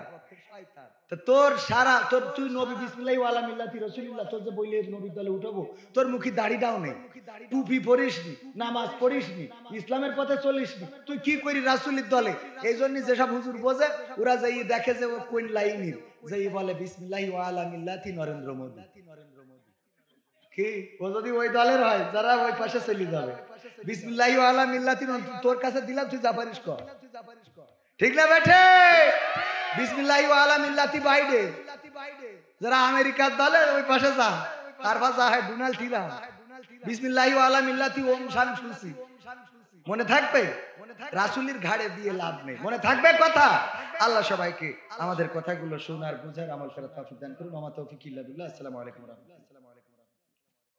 সভাপতির ভাষণ আমি শুরু করতে চাইলাম, তা আজকে আর সময় হলো না, আগামীবার এসে শুরু করবো ইনশাআল্লাহ। আমার 11টা শেষ করার কথা, 12টা বাজে গেছে। সভাপতির মাইক দেন। আমি শুরু করতে পারলাম না, আজকে সময় পাইনি।